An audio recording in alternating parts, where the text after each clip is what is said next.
Hey guys, yeah, welcome back. 2 o'clock, couple hours left in the trading session as we head through a kind of lackluster Wednesday afternoon here. It has been relatively flat for a second day in a row here. Everyone awaiting what is to come over the next couple of days. We get the Jackson Hole Economic Symposium kicking off tomorrow. Obviously, Fed Chair Powell going to come through Friday morning to discuss all things inflation, all things economic outlook. That's a look at the overall market right now. Just 0.17 there for the S&P back to the upside, the Dow flat. NASDAQ 0.32 trying to lead the way once again this afternoon back to the upside. Crude oil 0.35 gave it all back. We were up higher more than 1% at one point. Gave it all back. The inventory number went the wrong way this morning if you joined us, but energy stocks still showing a bit of strength here. 0.7 for Bitcoin, Ethereum 1 full percent. That's a look at the S&P 500. You can see we are still holding on to gains over here. Consumer discretionary stocks led by some of the travel names, specifically NCLH, RCL, and CCL, all with huge days. 8.25% for Norwegian this afternoon. Back in positive territory. The hotels, as I mentioned, also nicely higher on the day. AAP, an earnings name in the retail group, down 9%. AZO as well, 2.5%. Newell Brands, 4% downside coming off of earnings as well. ILMN, they reported in the healthcare sector, pharmaceutical names, all positive on the afternoon for the most part as well. Choppy day, though, you can see right across this entire board, not much going on. APA, there was a oil discovery for APA Corporation, up 3.5%. Communication services, even the materials group kind of offsetting each other. Yeah, market's flat, 0.16. We'll take it right now. Again, everyone kind of waiting to see what's going to happen on Friday morning. Remember, Jackson Hole gets underway tomorrow, but Fed Chair Powell doesn't come through until Friday morning. We're going to have Tony Knack, head analyst from Financial Juice, coming through this afternoon to kind of prepare us for what to expect from Jackson Hole coming up on Friday, as I said. Let's get into what we were looking at, what we were trading, what was available to trade. If you joined us in the pre-market this morning, make sure you're doing that every single morning. We come on at 8:30. We take you right through to 4 o'clock every single day. Neil is here. He's going to lead the way this afternoon with a look at one of his trades. Thank you very much. Trade of the day is going to be Tesla here today, brought to you by Day Trade the World. As always, it is all about that split that's coming through. 3-to-1 split, effective after markets tonight. So do not be shocked when you wake up tomorrow morning as you're watching this when your share price is a little bit different. Nothing fundamental has changed, but it is seen as a bit of a bullish event because it's a little bit cheaper for options plays to be made there, and investors psychologically, oh, I can buy into it even though we have fractional shares. I don't think that's as big of a deal. But a little bit of a different look here today because I'm going to talk about a breakout trade.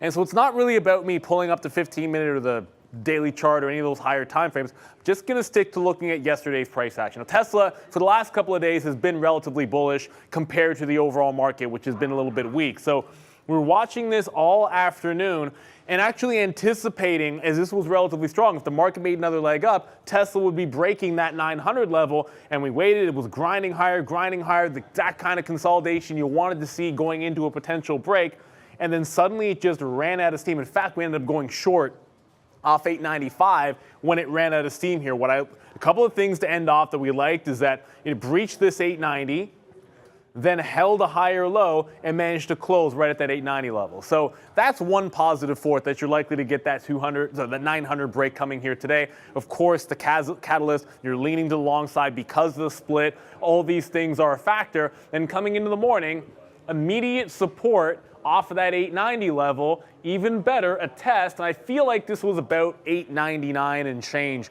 Got really close to that 900 in the pre-market, close to 8 o'clock. Then slides back down, consolidates higher, right above the same range that was the top yesterday. So you're getting, anytime you reject the level, you're essentially putting in consolidations at higher levels, which is fantastic. That's what you want to see in a break.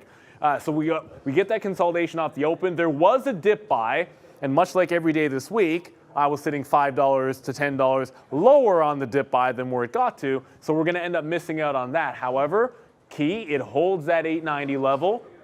You get a series of higher lows on the way up. So it's going higher low, consolidate, higher low, consolidate. This is what you like out of a breakout style trade. It's giving you that momentum you're looking for, that stair step to that upside, that little bit of a slow grind. If it goes too parabolically into the move, like one shot up, one big candle in one straight move, you end up buying the top and it's exhausted itself. There's too many people that have the long at the bottom that have not been taking profit on the way, which can clog the move. That's not what you get here. You get a nice little stair step, so people have likely been taking profits, maybe even trapping some shorts on those curls, as each one looks like a potential rejection of that high. That leads to that breakout, which was very clean. Initial scalp right to the 2 and 4 levels, and then it's off to the races. Unfortunately, when it got to 10, it did reverse, and there were two factors here. One I'll get to, maybe glossed over what happened over there at 5 and 6, because on a 3-minute chart, it's hard to be able to see what happened at 5 and 6, but it hung up there with large size offers popping in and selling before it eventually blew through. And then the same thing ended up happening at 10. And when it happened at a psychological level like 10 and the market couldn't break out at that moment, all the reason in the world to get out at that level. Now, clearly had a bit of a long bias going here. Otherwise, you do have a double top for a short off the high. But I find sometimes when you have a stock which is relatively strong to the market, expressing trades to the long side in that stock and then looking for other places that are relatively weak to go short, example would be something like Intel, then it's an easier way to operate. That way, when the market's strong going up, I know the stock I want to be fading, but let me just focus on trying to find longs for Tesla. And if I don't find another long, fair enough, there's plenty of other things to short. But the breakout trade is a nice one to have in your back pocket. You just want those signs that it is strong enough, that it's building toward that level, that it's stair-stepping up, that it's not too crowded when it gets there, it didn't go parabolic right into that break and you're buying the top. Those are the things I look for. Tesla 900 gave it to us here. That's why it's a trade of the day. As always, brought to you by Day Trader World. Always trades like this and opportunities like this every day in the market. That's why you want to be with them. 2 big days for Tesla heading into the split to come after the close tonight. You'll trade it on a 3-for-1 adjusted basis as of the open tomorrow. Tesla on that this morning. The watch list, guys, make sure you grab that every single day. We are, as I mentioned this morning, beginning to roll out more and more on the email side of things. So you might have gotten it right in your email inbox this morning. So I hope that's a little bit easier for everyone to get access to that. A couple of interesting notes here to kick things off. Blackstone, just saw this note. Blackstone, Randy, you might be interested in this, buying Pink Floyd's. Was it Pink Floyd's? No, it wasn't Pink Floyd's. It was another, yeah, it is. Pink Floyd's music catalog. Really? Blackstone is buying that, which is kind of cool. So I thought BX would make a move off that, but it really hasn't. Only up 0.5%. Here's Snowflake, however, on the other hand, 5% on the day, heading into earnings coming after the close tonight. Bed Bath & Beyond made a bit of a pop there, back through 10, came back below it. We can kick things off with a look at BBBY, back to the downside again today. Off of this funding note that we were talking about if you joined us this morning. Yo, what's up? Funding secured. I want to buy Randy's library, I feel like. Who's your favorite artist? Or group or band? Or I'm asking Randy, by the way. Electronica, Underworld for sure. Underworld, from the electronica side of I'm a things? Foo Fighters guy. Foo but I Fighters love guy? Blade. I love the classic 70s rock. All right. Classic Dire 70s. Straits. All right. We have enough, Randy. All right, good. There we go. You're just walking you can go around on with- and on. That's the thing. You can go on and on. But shout out to Randy. Thanks again. Oh, snap, as Chat? it says on my thing, as I run out of memory for YouTube. Unbelievable how this always happens. But okay. I know we're going to talk about Bed Bath & Beyond there a little bit, but I also just went long on Tesla. I know Neil was just talking about it. We're long here at $8.98. It's $2 in the money. I don't know. We just broke through 900. We got as high as exactly $2 in the money, $900.31. I'm kind of waiting for this 902-ish area. So let's see if we can get back up there. We'll see if we can take a quick little win victory on Tesla. Now that I look at this, I got to change my order. I think 901 is a little bit better there. Well, that's okay. Let's see if we get to 902. All right. So that's Tesla. Bed Bath & Beyond, look, a little bit of a funny name today for me. Back and forth. We traded it pretty early. I'm just going to put my order out on Tesla right now, 901. Let's go 901.20 there on Tesla. Okay, so Bed Bath & Beyond early. we just basically, I mean, we were going long. Longs were fine until eventually they weren't. And we wound up getting out on that 10 break. So long, bought some longs, bought some dips. Didn't get anything out near 12. That would have been probably a smart decision. But forget about what we've done now. It looks like it's holding 9. Now, the same thing that, I mean, it looks like it's holding 10, but more like this 9 level. This is more the case for me on Bed Bath & Beyond. And it's going to be 850. And it's just like, the more we hold, if I zoom in, it doesn't work as good. Let me see if I do this, if it looks a little bit, it doesn't really, because we had that big move up. But this is 950, this is 850 right down here. So some of these bottoms are 9, and then that very bottom's 850. So I just think if you're going to day trade this one, it is going to be tough. Day trading is not the easiest game out there right now, so a little bit tough to do that, especially on a name like Bed Bath & Beyond, I feel like. But you know, if you're going to go long in a longer-term portfolio or a swing trade, I think you're getting close to putting that trade on now. Like, they got that loan secured. I mean, if you can't make money, borrow money. I think that's one of the sayings there. So they're going to continue to do that. Hopefully a turnaround happens or a buyout, or they can figure something out, an activist steps in or something to Bed Bath & Beyond. But down here, 985, it's held it. It holds these bottoms, and now it looks much more like a real stock, not a meme stock. So the volume's still good, man. It's 100 million shares. I just think going forward, you buy these dips and you hold them against that bottom and hope.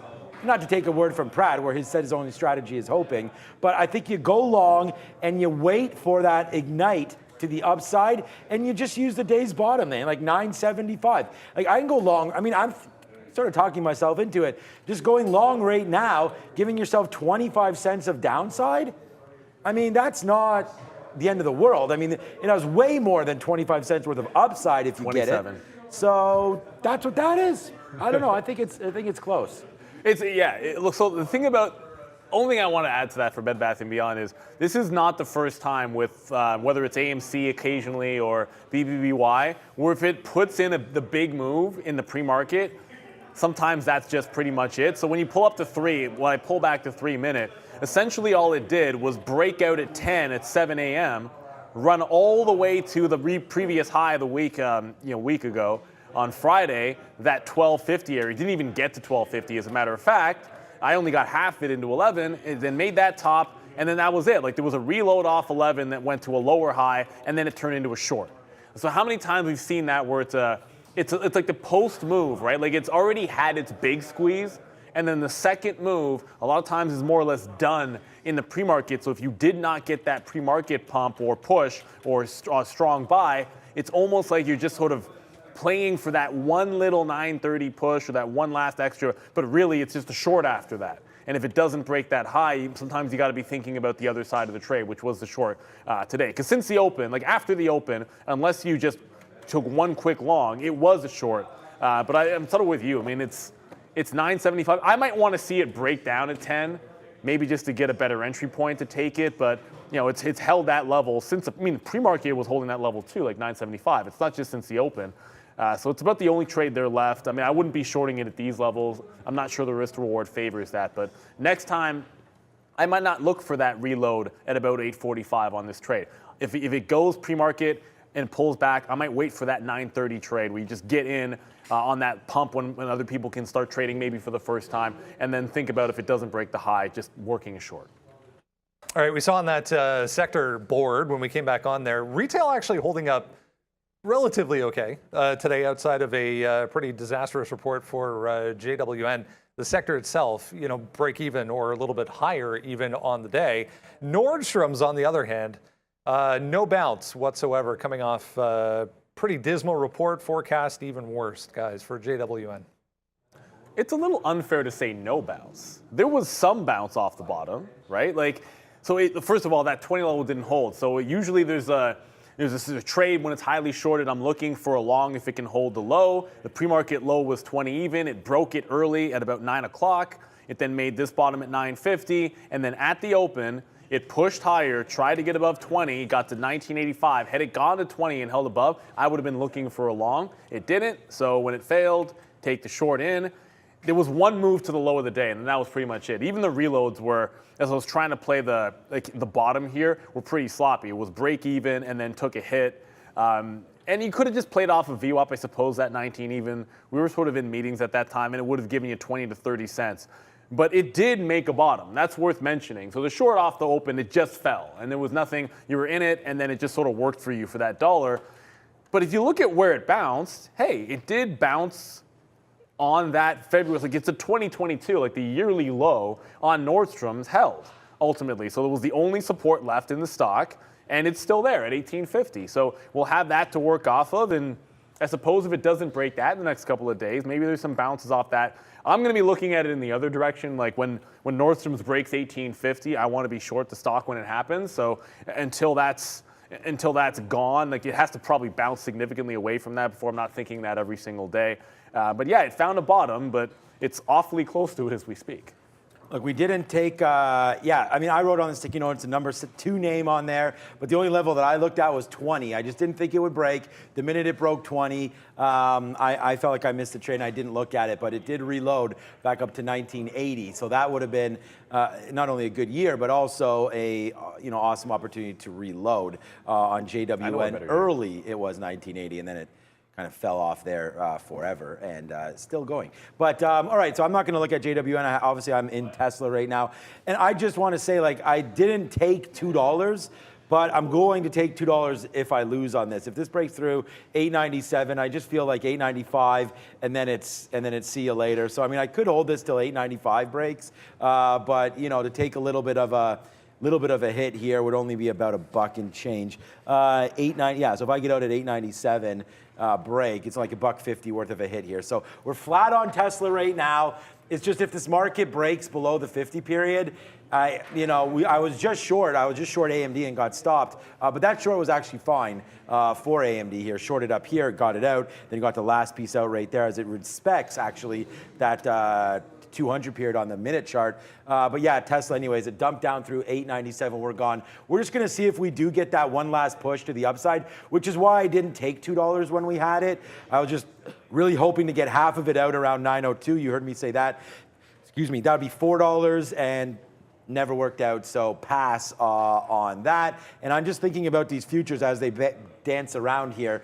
Macy's, we saw yesterday or a few days ago, they came out and then just went straight fire to the upside. Today they're down a little bit again. So what I want to get to here is like, look at this, boom, there's Macy's all the way back up, and then ever since that earnings day, you've come all the way back down to a level where they probably should have been at in the first place. So for me, I kind of look like JWN has an opposite move. They actually went down and are still continuing down. So weakness definitely in Nordstrom's, and Macy's feeling it today as well. Now that I look at this is not a bad short either. If we break through 1840 here on Macy's, the low of the day before their earnings, 1840 coming on Macy's. That's not a horrible trade either. But yeah, retail still a little bit in trouble, as you can see. And Nordstrom said, like, same thing, they have too much inventory, they can't get rid of their old inventory, so they're gonna have to steeply discount, which of course affects their bottom line and affects their forecast. So not great news for retail land, Brendo.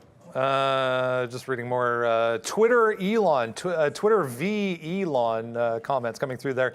Twitter lawyer saying Musk hasn't shown why bot data is relevant to the deal.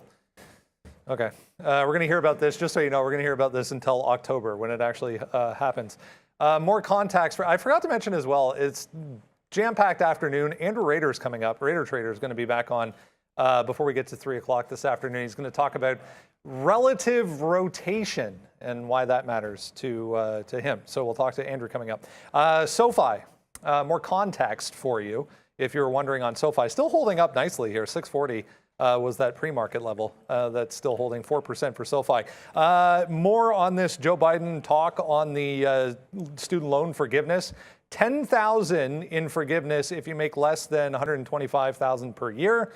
Cutting $10,000 in federal debt is essentially the equivalent of $321 billion. Why this matters to SoFi is because they now have access, or potentially have access, to get some of that $321 billion to compensate them for the student loans that are being forgiven, guys. So nice day for SoFi here.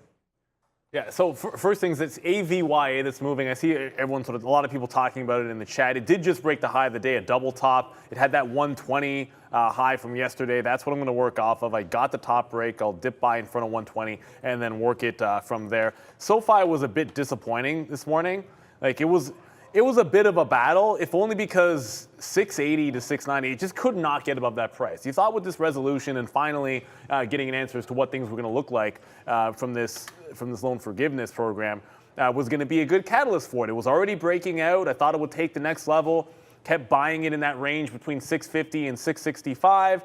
And then it would just fail at 75 and 80. And then every reload eventually led to it breaking 650. It's held the pre-market lows, which I guess that's not really that bad of a sign. I have yet to get back into it. But when I look at the actual chart here, yes, there were some opportunities to win on the long, but I see a double top and a trend to the downside, unfortunately.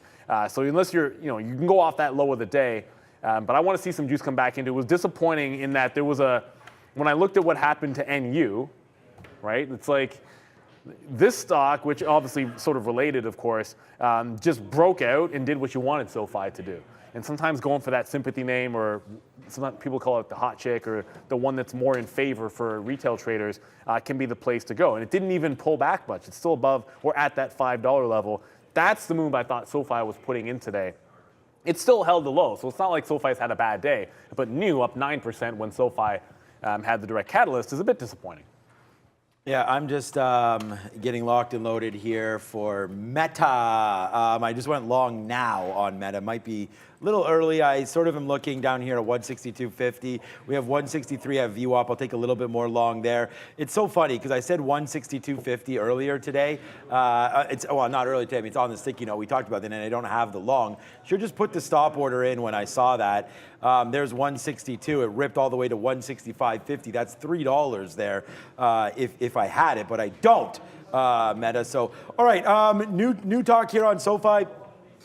Look, we started long here today. Like, it was long was fine. We tried to bust through 80 there. We talked about that. We actually missed 80, so I took 84. Once that broke, we got out at 78 or whatever that price was. So that last trade for SoFi, definitely flushing ourselves down the toilet with that particular trade. But it's just been sort of down. So I wanted to do kind of like buy the rumor, sell the news type of stuff. So as this comes out for us here today, I was thinking, okay, now they can sort of figure this all out. What does this mean for SoFi? And I was just thinking, like, people smarter than me thought this was not great news for SoFi as the press conference is over, the volume has died down a little bit. So I was thinking short. So the minute we took down 640 at that time, which was the day low, I pushed the short, thinking that we could float a little bit, at least 630, and then, possibly lower if the news really was digested poorly. So there we go. We just took a $1.30 hit there on Tesla. We actually wound up getting a decent fill through. Well, not decent because now it's back up, but we got 97 flat there. So I don't even know if that broke, to be honest with you. But there we go. We got out. Small little hit. So we'll flush ourselves down the toilet on that Tesla trade. I still think you have a bigger trade to come if you really like it here at $8.95. It's just I didn't really want to hold that for that move, so we took that out. But Tesla's still positive on the day. Good on that. And then there we go. So a little small hit on Tesla. We've almost made that back, believe it or not, on this bust out here for Meta, as Meta started going back up to the upside. I do like this break of 164, so let's take that a little more seriously. Maybe even this we just passed the 50 period rate there, was 60s. Now you're trying to bust out here. I said to Jennifer, what's up, Jennifer Schultz? I said to her on the chat that I did like Meta long, so we did take it there. It's just, I'm trying to find out, like, where do I really want to push the long? I'm thinking a break of 75. We'll take a little bit more here as well. So 76, 75. I'm just going to make sure I get my order in here. Take a little bit once we break. As soon as it does, we'll get filled out some more on that one. But the talk here for SoFi is going to be simple. I'm going to try to go short again one more time and then just give it a couple more pennies. If we're wrong on this name, then we're going to be wrong on SoFi. And so far we have been, because that last trade wasn't good. The longs were fantastic and we're up on it. But now we're taking the L because we've shorted this. So our short right now is 39. Trying to get more short actually at 44. So when we'll double our position right there at 44 and then basically give it to I don't know, 50, something like that, to be proven wrong on this name. I don't really want to be short SoFi and then long like some of the other names, but they're obviously not trading together today. So let's see if this SoFi short wants to print as we head into the end of the day. All right, let's talk some oil here. Big move up yesterday. All the individual names had monster rallies along with oil. I timed that out pretty well. There's 5 minutes to go in the pit session here. Here's a crazy looking chart for oil today.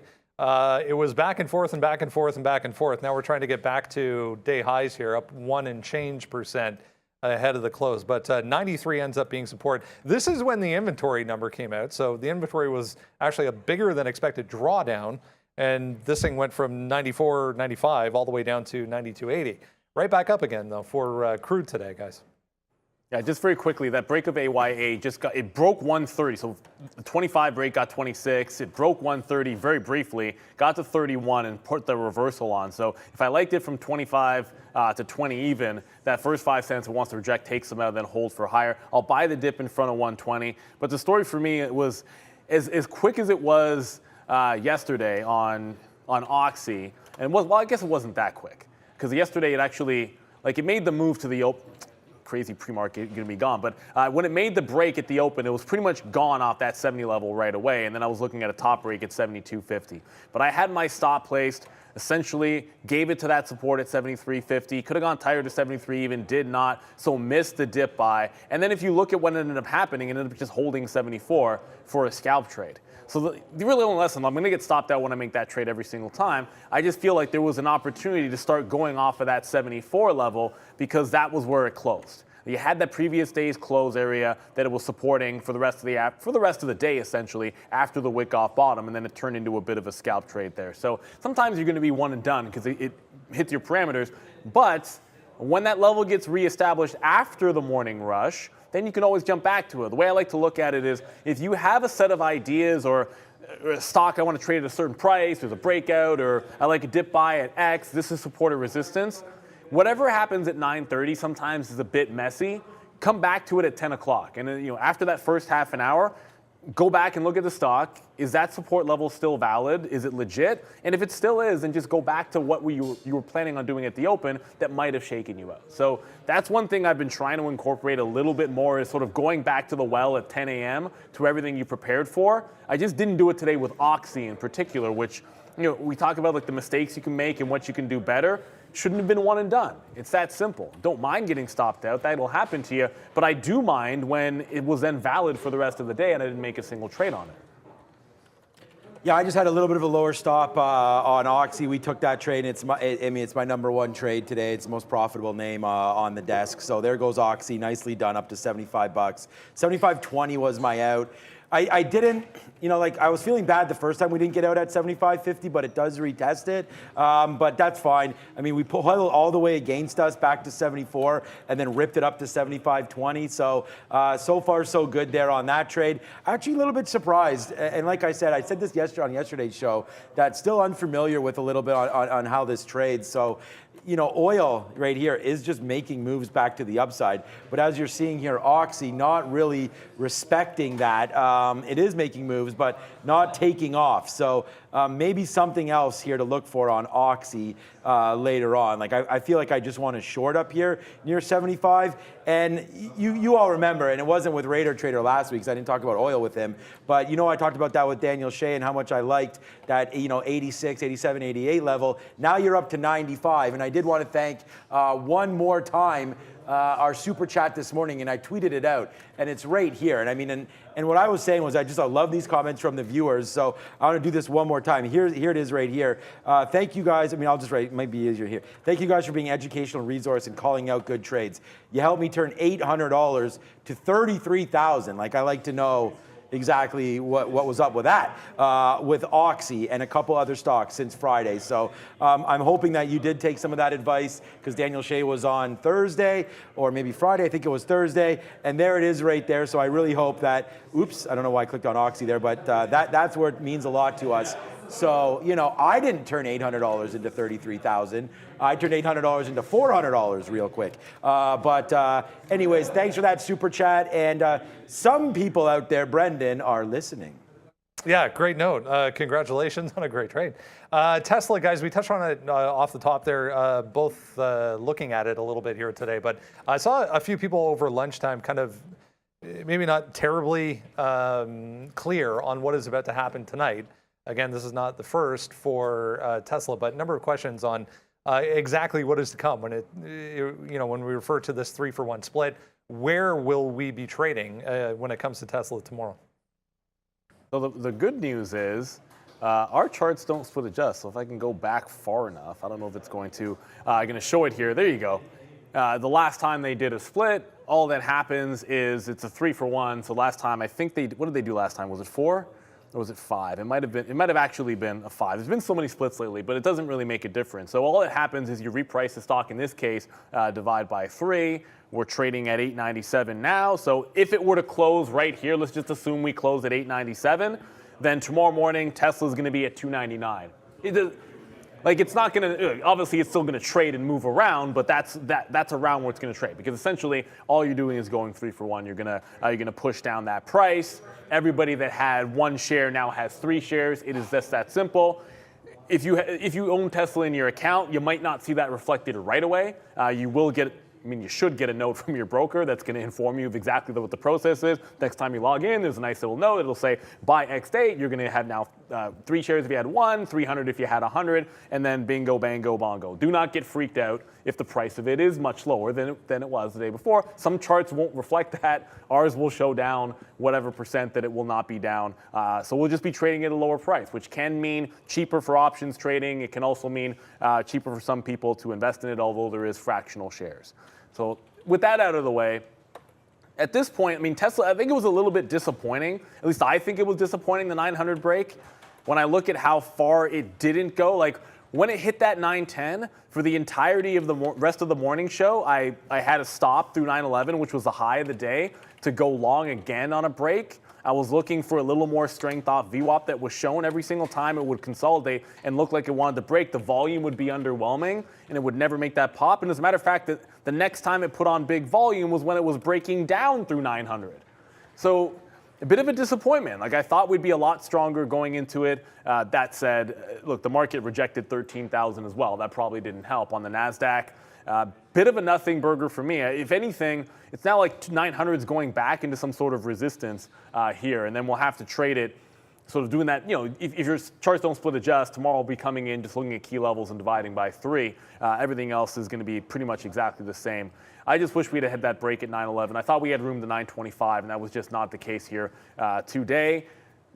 There might be a chance that there's a sell the news type event. We saw that happen after the open with Amazon, although it was pretty strong it was very strong actually for the pre-market when Amazon did its split, and then it was pretty strong for the first, I want to say half an hour, and then it sold off for the next few days there. So I'll come in with that expectation that we might not be blowing to the upside. It could be a sell the news event because Tesla has been pretty strong the last little bit going into the last couple of days and is rejecting the 200 period as we speak. Yeah, I think you sort of do the same thing. We'll just come in tomorrow. We'll see what the traders want to do with Tesla. I sold. We got out. It was a good thing because it did take down that 896 area. So that could have been a little bit of a danger spot again for me there. I don't think it's really worth trading here into the close unless you get a major market move one way or the other, which looks like it wants to come downside a little bit right now. But again, this market is just going to be a funny one. Tesla's up 0.77 today. It's going to split 3-to-1, so tomorrow $300 into your account, and then I believe people buy it up, and I think they buy it up a lot. So tomorrow, I think on the sticky note, the #1 name will be Tesla long, but we'll just have to see. If the market's in a free fall, then you don't want to trade it. Tesla's already split numerous times, so traders have seen this before. It's kind of like close your eyes and hope here for that. We'll see what happens with it, but for right now, here comes, of course I'm long right now, and here comes the market back in. I've been short every single close until today, but here we go. Market coming in. Oh, one significant thing about the market that obviously I noticed in the middle of the day here was 13,000. We went right back to 13,000. I was talking about that yesterday or the day before. It's like, oh, well, first we got to get back to 13,000 and hold it, but we did not do that. It went to 13,000, stopped pretty much on a dime. It gave us 10 points higher, and then bang, right back to the downside now. Retraced 100 points. So 13,000 back down to 12.9. Tried to diddle in the middle a little bit at 12.50, 12.60 there, and now you're starting to come back in. So watch out for, again, another break below 12.9.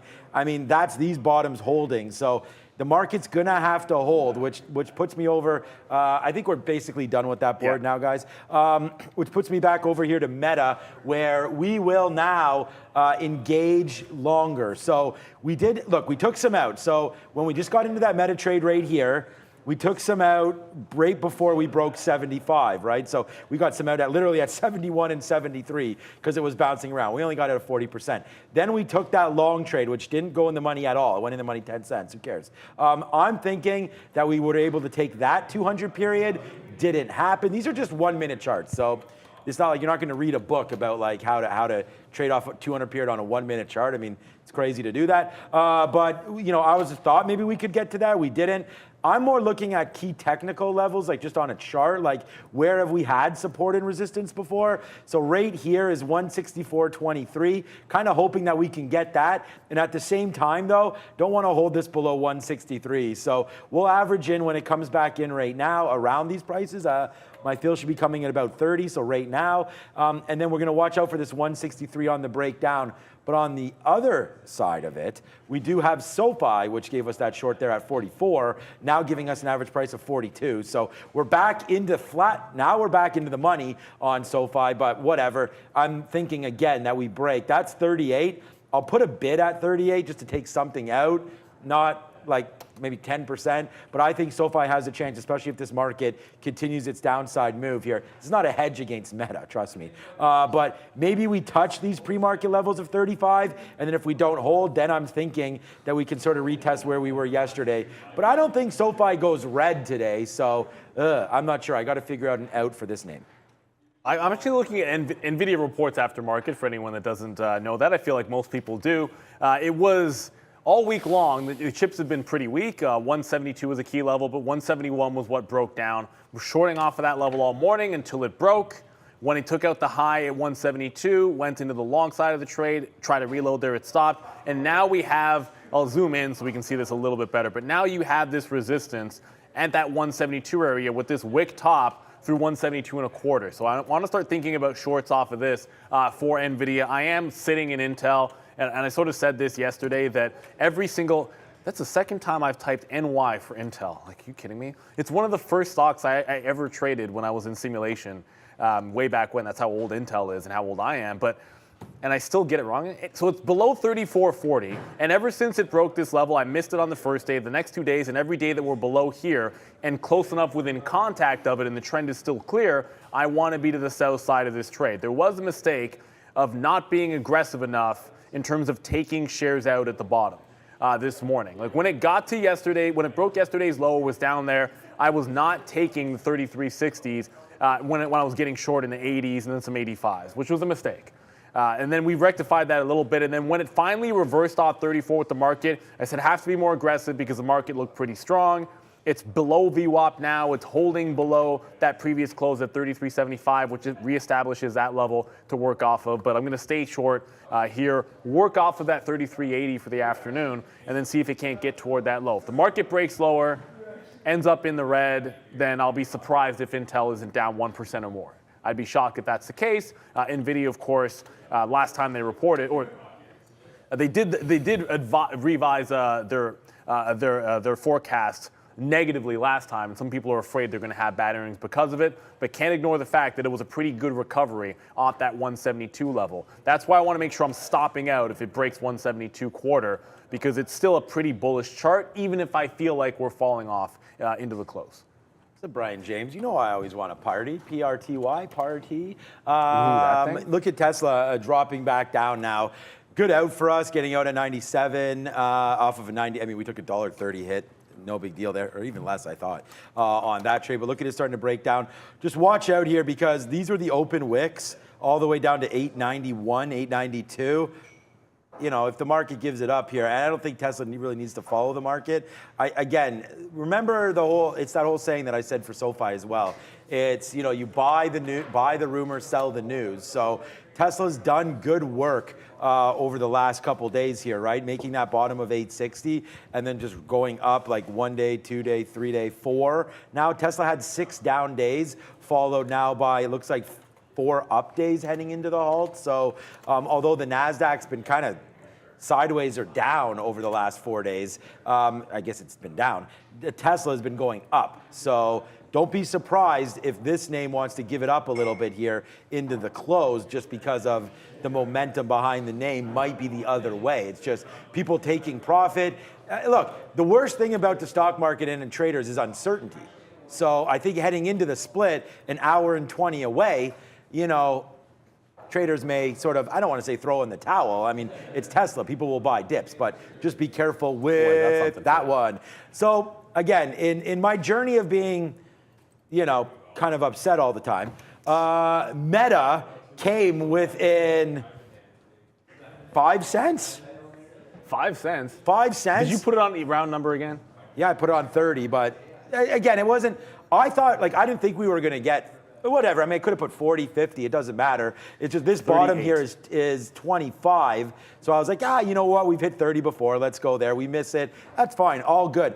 Just right there, I get out and I put a 89 there. So I put 1 cent ahead of 90 and take that fill. So nice little spot there for Santa Claus. A little Christmas gift early for Meta. But no, man. I mean, we want more than that. That's what a 20-cent winner. We got to get more. So Meta has to keep going to the upside. There's no way in hell we're celebrating that one. Hit whatever you have. No, I want to hit this for a second. Yeah, you can go in the gates of hell as well. But first, this AVYA, it pulled back into 122 in front of 120, and then right back, it's failing at 130. So I did take some out in that same range, and I don't know if I'll reload again. It's starting to drop off in volume. But Sean just said something interesting about, which is very true.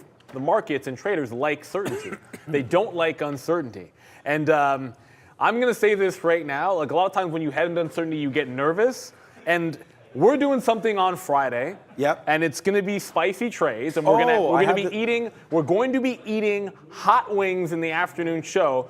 We got sent in. A private chef has sent in our five different flavors of hot. We're going to tell you about them on the show. Where's that note? And then we're going to eat them. We had the letter. I have to find. It was a great letter, and I want to make sure that we present that on Friday. We will. I'm going to present it But soon. we're going to have to trade live, and we're going to be eating them in sequence of how hot they are. Yep. Now, I've eaten hot wings before, and I'm not going to name any names, Brendan, but there's some of us out here. Why did you just say Brendan? Was that by accident? Okay, never mind. Go on.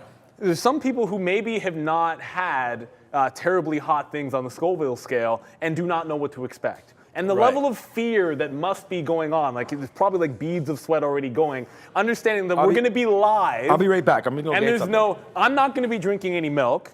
I'm not going to mess around. I'm not going to have any lollipop, or my water will be here, but I ain't touching that. Well, I probably need to hydrate, but look, it is all about being authentic with it, guys. And trust me when I tell you, you're going to get some honest reactions, because I've seen the hottest one of those wings, and a few people around here that are doing this challenge are in a world of hurt when it happens, and you guys should enjoy it. I know I'm going to have fun. I love spicy food. You'll probably see me sweat a little, but there is nothing wrong with that.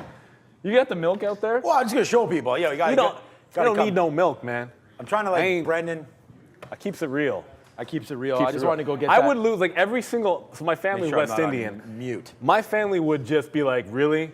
Really? You had to drink milk after that?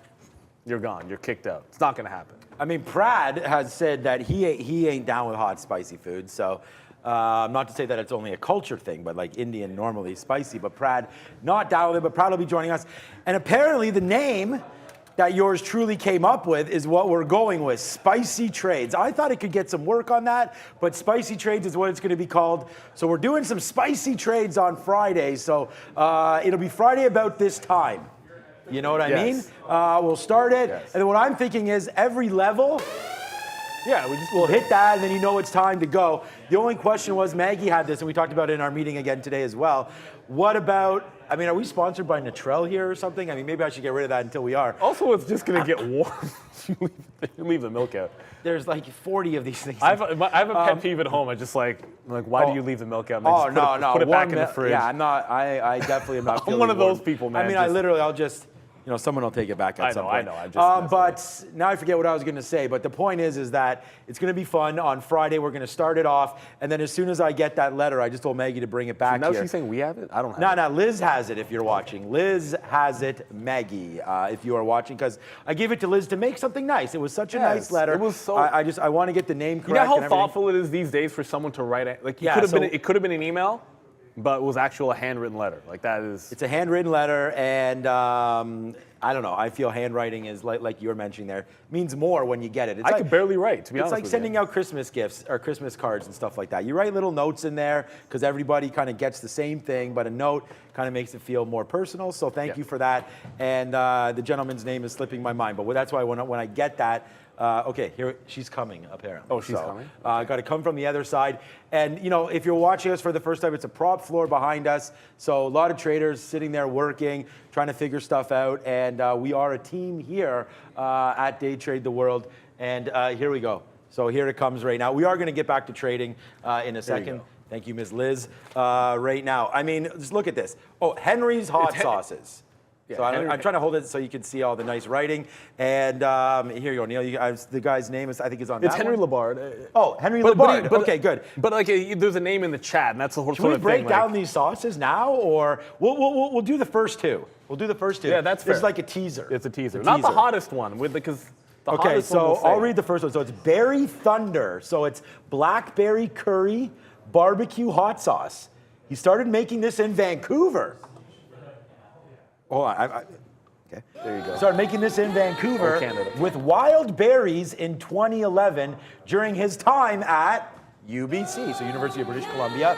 And it is Brendan acceptable. Yes. 1,000 on the Scoville unit. Yeah, and worth mentioning, he has it starred as his best sauce. So I mean, that's got to be the flavorful one. That's the one that, like, when I'm eating them next week, yeah, man, that's the one I'm going to be going Berry crazy Thunder, with. I'm all about. But number two, here we got a harissa garlic, full of roasted peppers, garlic, mint, roasted and ground caraway, coriander, cumin, and more. You could spread this on toast, and I will probably do that because I'm hoping we have enough that we can have more of these when we want, among other goodies. And that is 4,000 on Scoville units. 4,000? That ain't ish. I mean, like, it goes. Like we're gonna save the rest. Let's not talk about 4,000. Basically 4,000, and then it kind of gets real after that. So we'll save that. But again, a big thank you. It's not real till it hits 50,000. That's all. To I'm Henry saying. Labard, and if they're any good, man, this is what it's all about. And he also wants to know if anybody ever quits our fantasy football league. He in. So all right, we'll keep that in mind on that one. But thank you, Henry, for the beautiful might have an opening in my dynasty letter. League. We're trying to might want to expand on that. Okay, oops. All right, so this is an AMD trade that would have been nice if that AMD trade came through before. But okay, so we are short SoFi right now. It's starting to print a little bit. We just got a 38 there, so yeah, buddy, we'll bang it out for some SoFi. Let's come back in here. Good trade. I feel bad celebrating shorts because I know a lot of you guys are long, but I don't feel that bad for me because right now we're sweating this one out as Meta has just hit 163-ish. So we're long right now. We're out of the money a whopping 10 cents. Let's see if that can get better. But hey, you know what? Like whenever I'm struggling, sometimes it's good to go back to the youth, see what they're saying. And right now we have one of our favorite guests. I mean, he's one of mine for many reasons because of that wall that he has in the back. I don't know if it's still active or not. We'll get to that soon. I'm sure he's got it. It's Raider Trader, and it's Brendan. Let's go. Just be careful, guys, before we get to Andrew. President Biden speaking live right now on this student loan story. So just a heads up on SoFi. Again, Biden live right now talking about that. So yeah, let's bring in Andrew Raider back with us once again. Raider Trader himself. With the, I love the setup. Great to see you as always. Thank you. Great to see you as always, Andrew. Give me your thoughts on this. Obviously, SoFi in play today because of this story, amongst other things. But give me your thoughts on this as far as SoFi goes. Yeah, so SoFi in the markets goes along with the theme of a lot of other things. We do have a kind of thesis for this market to have a little bit of a liquidation. I know who was Sean? Yes. Sean was short. He said he was just celebrating his shorts. A lot of us are looking at which direction are we playing? Are we going to sit in the solid sideways market again? And we have this thesis that there are going to be just a small liquidation down here, room to 409.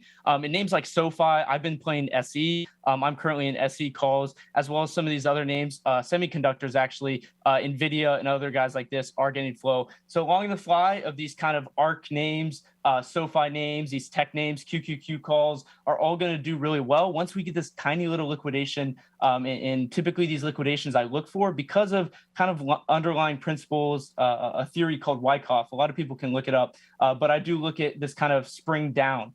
These things, when they spring down, they grab a lot of liquidity, and then they shove up higher.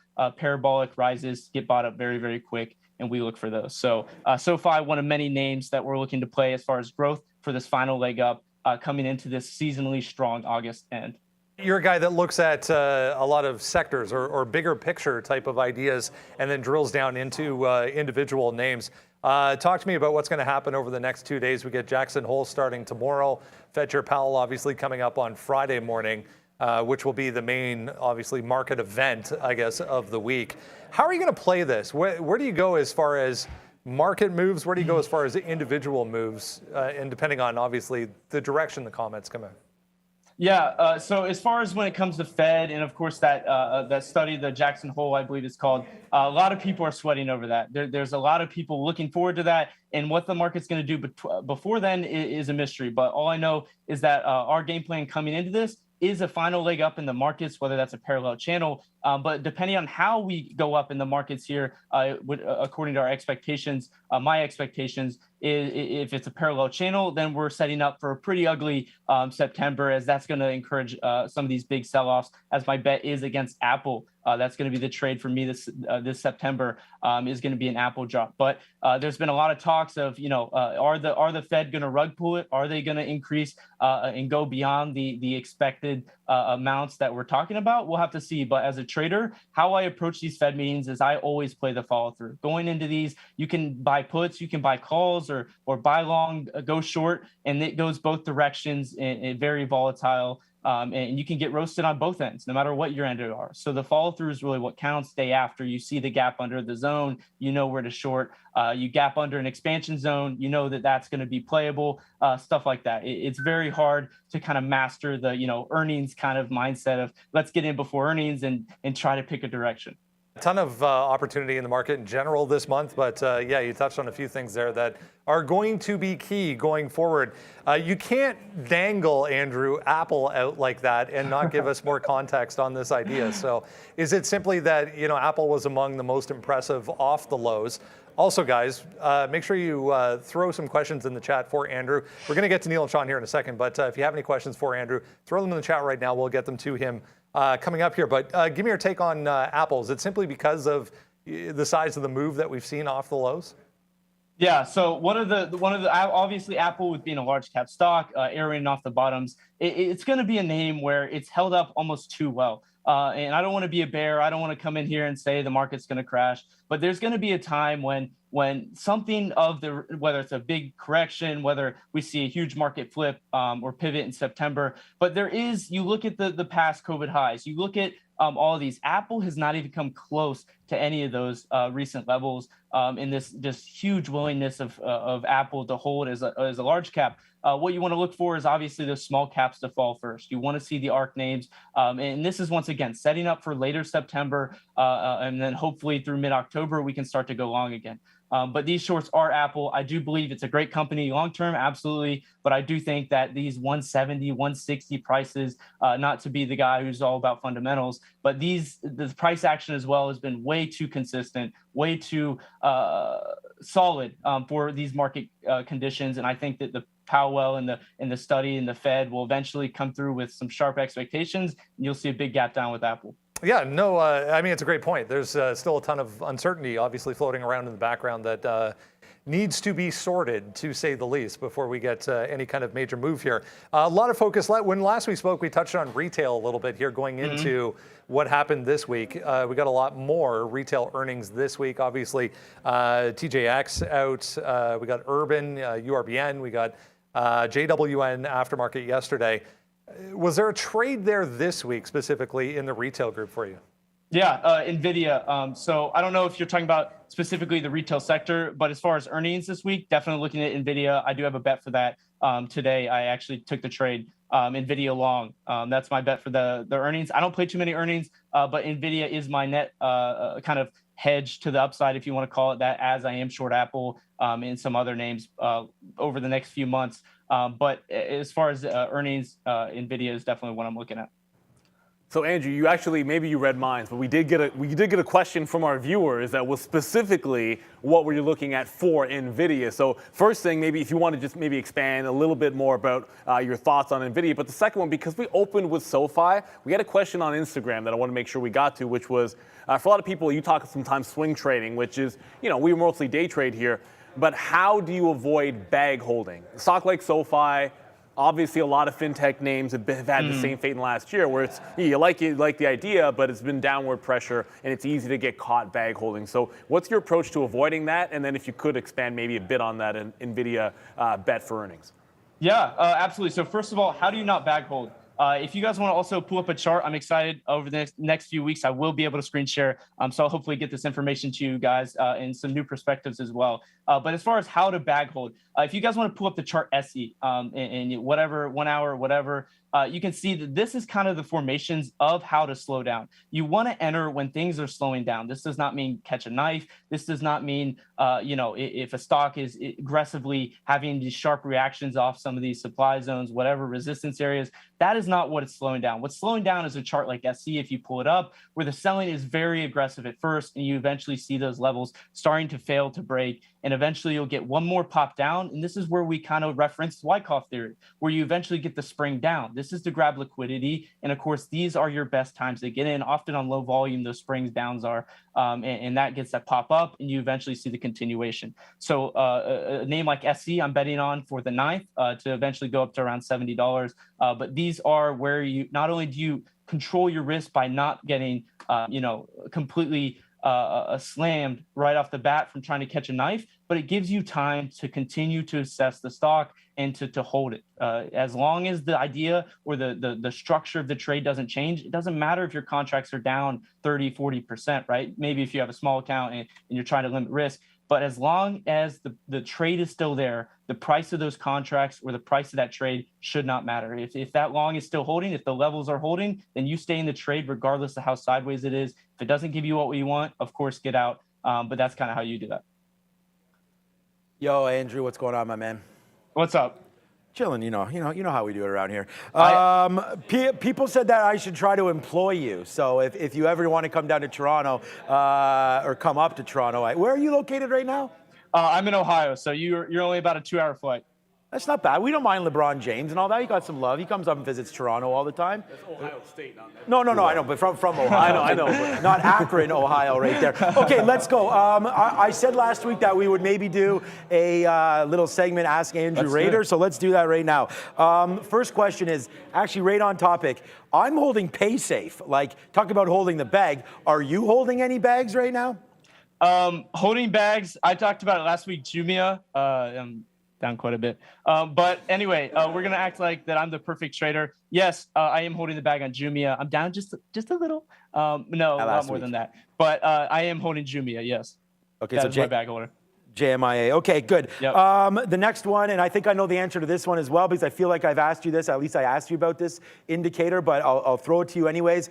Can you give us maybe your number one indicator for day trading? Which one do you like to use the best? We don't have to go over it when you screen share. We'll maybe go over that a little bit more, but I think I know what it is. I think it starts with an M and ends with an entum. So you tell me what you think, what your number one trading indicator is.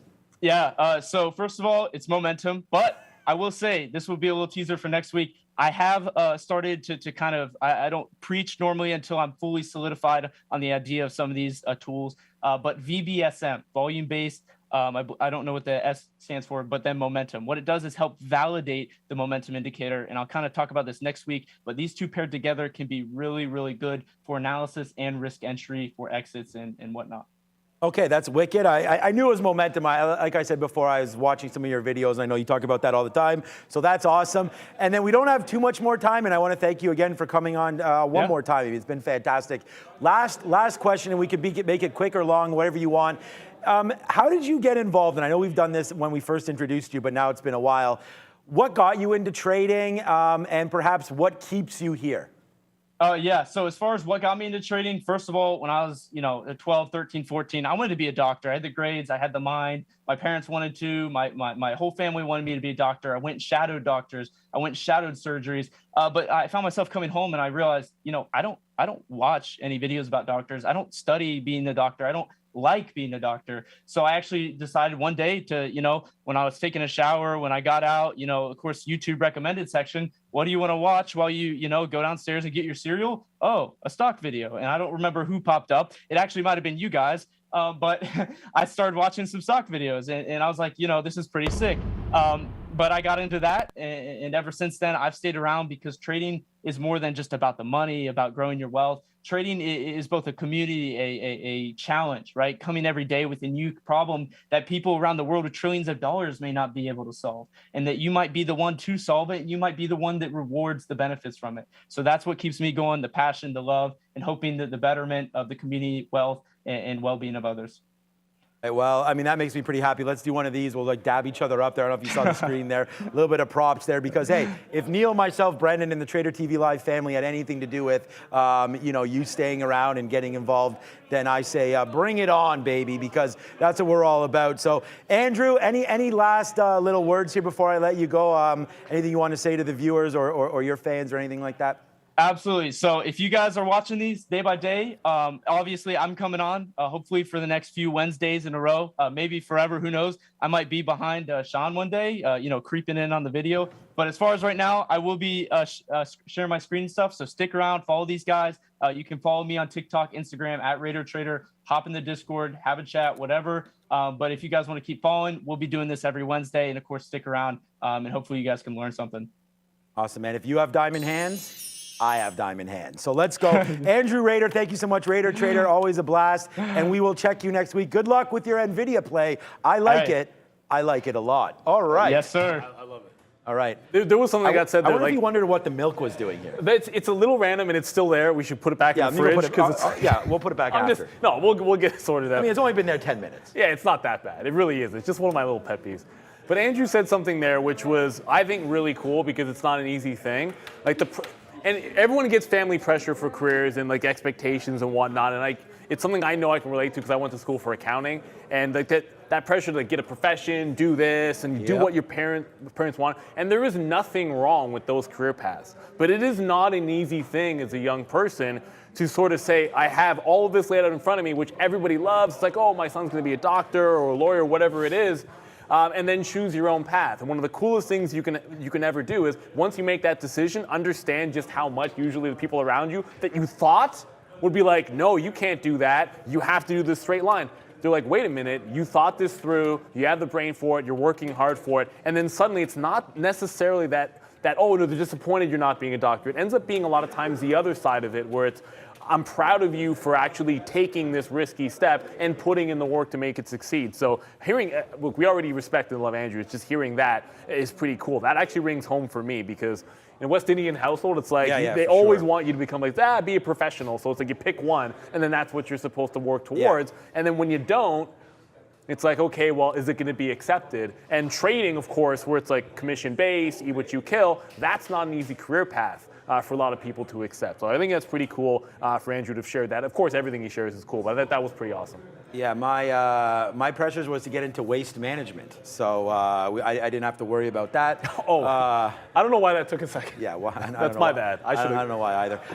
It's a good thing I didn't really have the grades to get into med school, so I didn't have to worry about that one. But it is great to have Raider Trader there coming through there. Galvez just laughed right there. Yeah, Trash Man. Yeah, that's it for sure. That's exactly what it is. Okay, that was a lot of fun, man, and like having him on, and it should be a hell of a lot of fun with him in the next couple of Wednesdays. And like we said, we are developing, well, It's not that hard to screen share, so I just think he just needs to get the technology there. I think he wants to make sure on it his- looks good and it's clean. And Maybe he's on a different computer there, so we'll figure that all out, and that should be really great because that VBSM, I believe it's called volume buy sell momentum. So it takes consideration both the buy and the sell. It spits out a number, and that will help you with the direction depending on the way that is. But I'm going to save that for him next week. I have heard of that. I didn't look it up. I've heard of that before. So thanks to Raider Trader for that one. It's now 3:04, and we are into Power Hour. I don't know why that means that a cow has to blow up like that, but let's see if we can keep some of our money and not blow up our accounts in the last hour. And on that note, I did get out of 30% of SoFi. So SoFi did come down. I said I'd only get out of 10%, but I don't know. It came down. I got a 38. Then it went back to 40, and I came back in, and I got a 39, and I'm still going to wait for lower. But the problem is, not a problem, it's a great problem to have. These bids there were, yeah, buddy, took some money off the table here with these meta longs.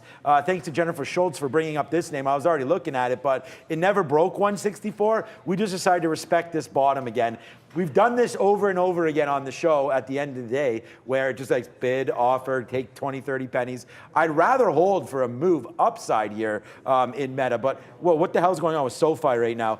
SoFi's taking off to the upside. The market's still breaking. Yeah, I got to watch out for this trade. What's up, Brendo? Cleveland Cliffs are also taking off right now on this. They just announced a bunch here of price increases. So nice pop here for CLF as well. Remember, Biden, I believe, is actually still speaking on that student loan thing. So, yeah, be careful with SoFi. Cleveland Cliffs also going. Cleveland Cliffs. I'll get to that in a quick second, but Pokeroo, agree to disagree. Pineapple does not belong on pizza, so I'm just going to get that out of the way. But I can't believe, so we're talking to Andrew. My stop placement on AVYA was atrocious just there. Because it goes right down. Here's the breakout at 125. Here's the consolidation bottom at 119. So stop below 119, not at 119. It stops out to make the bottom wick, and then it goes right back toward the high. However, we call it a wick off top, but I think that is what it's called. It's no, a wick. I think it's spelt Wyckoff. So I don't know exactly which way it's supposed to be pronounced, but I like Wyckoff because it sounds cooler. So anyways, But is that the same thing? I mean, that's a wick. The concept is pretty similar. But I just quickly here, two things. Nvidia is now breaking out because the market wants to go up. Yeah, so it does. Out of the short and reverse into that long once again, just like this morning. And then it is a bit of a false break here on AVYA. I'm out of it because I stopped out. And then Nerve. I was putting in the chat while we were there with Andrew because no point, I don't want to interrupt him. But Nerve was testing this support at 750. So this consolidation, 740 wick bottoms, but 750 has been support. It came down, got like a 760 bid. Went into $8. Now it's holding a higher low. So this looks pretty decent. Like if it breaks 40s, I'm out. But if we get toward that high, I'm thinking like 825 to 840 for a target here. It does feel like it's running out of juice to be able to get to or through that high of the day. But we'll just see if we can't take that momentum to the upside and hopefully get a push toward that high. Up 75% already in ERV. So I want to make sure that we're being at least a reasonably conservative. And then Nvidia, which it came up, tested that 72 area, got short in front of that quarter, and then it came into VWAP, bounced off VWAP, was able to get some shares out, and now it looks like it wants to break out again. This happened earlier where I was short all morning on Nvidia and short on Intel, hang on to Intel, reverse long on Nvidia. It's now holding higher lows and bouncing off VWAP, and the market wants to try to make another leg up here. I'm not saying we get through 13,000, but really, you're holding support and then trying to break out here on the NASDAQ. That does lead me to thinking I want some exposure to the long side, and Nvidia just went green on the day to boot. So I'm going to flip over there, but I'm still staying short Intel. That's a different story.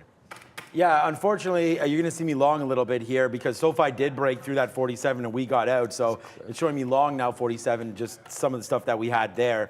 It's not as much as that, so we're going to try to get out.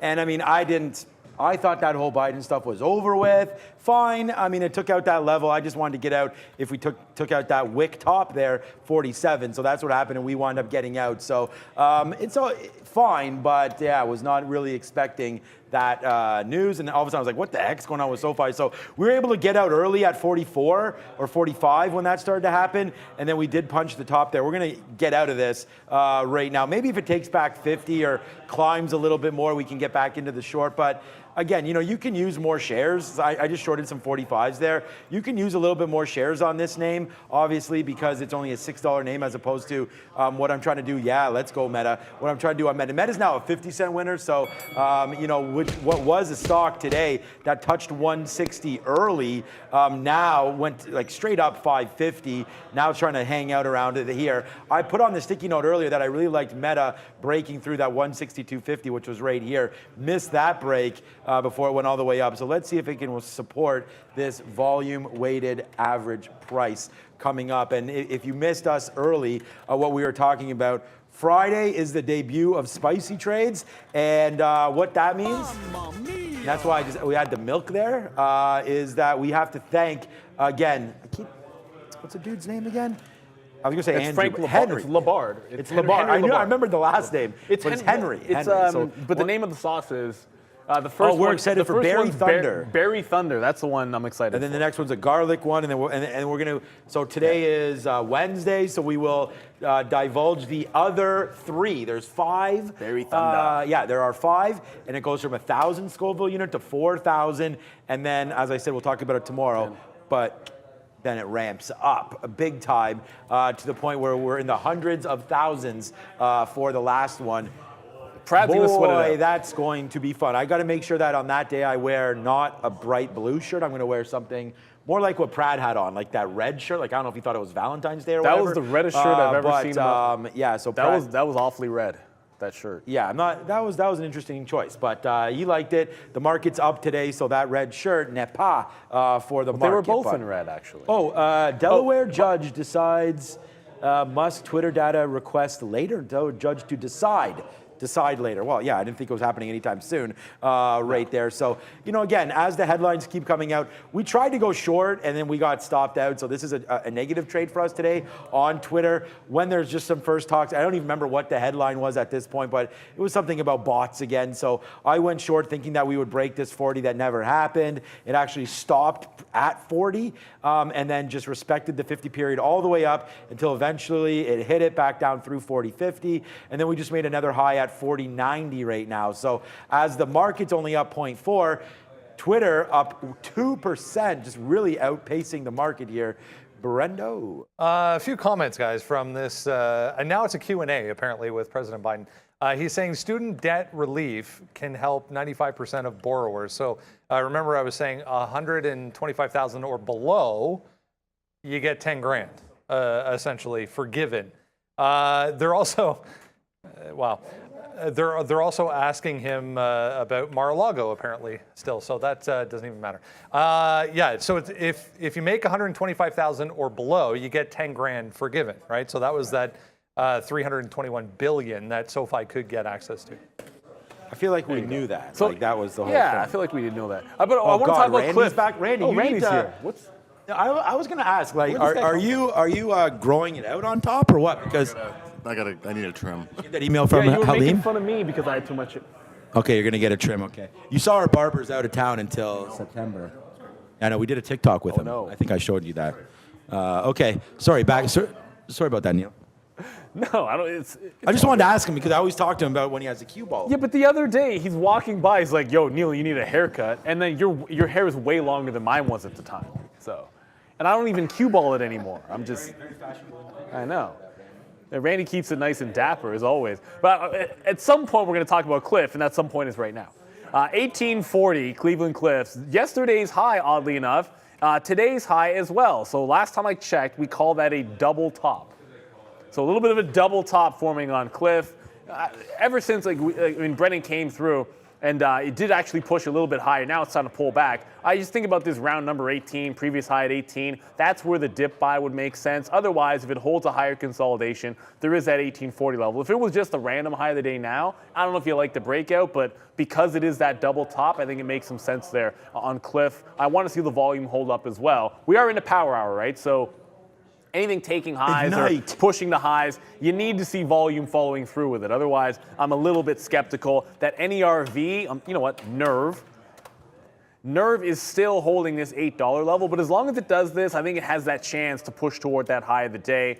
740 to 750 is that sort of support level that I want to work off of. And then there's, yes, I saw someone mention Revlon. Revlon had a huge tank. It's crazy to see this actually happening. Revlon halted to the downside at just before lunchtime there, down about like $1, and then recovered and is now right back to where it was before. Like it just broke back above 720 as if nothing had happened. It looks like that $7 resistance I think could turn into support. And as usual, whenever you get a wipeout bottom in Revlon, it just feels like it gets this relief rally, like shorts now have covered, all of that selling is done for the day, and it just wants to snap back. $7 looks pretty interesting for support. It was resistance, it was support earlier on before it broke. I'll be looking for that for potential dip buy. Volume picking up here on Revlon.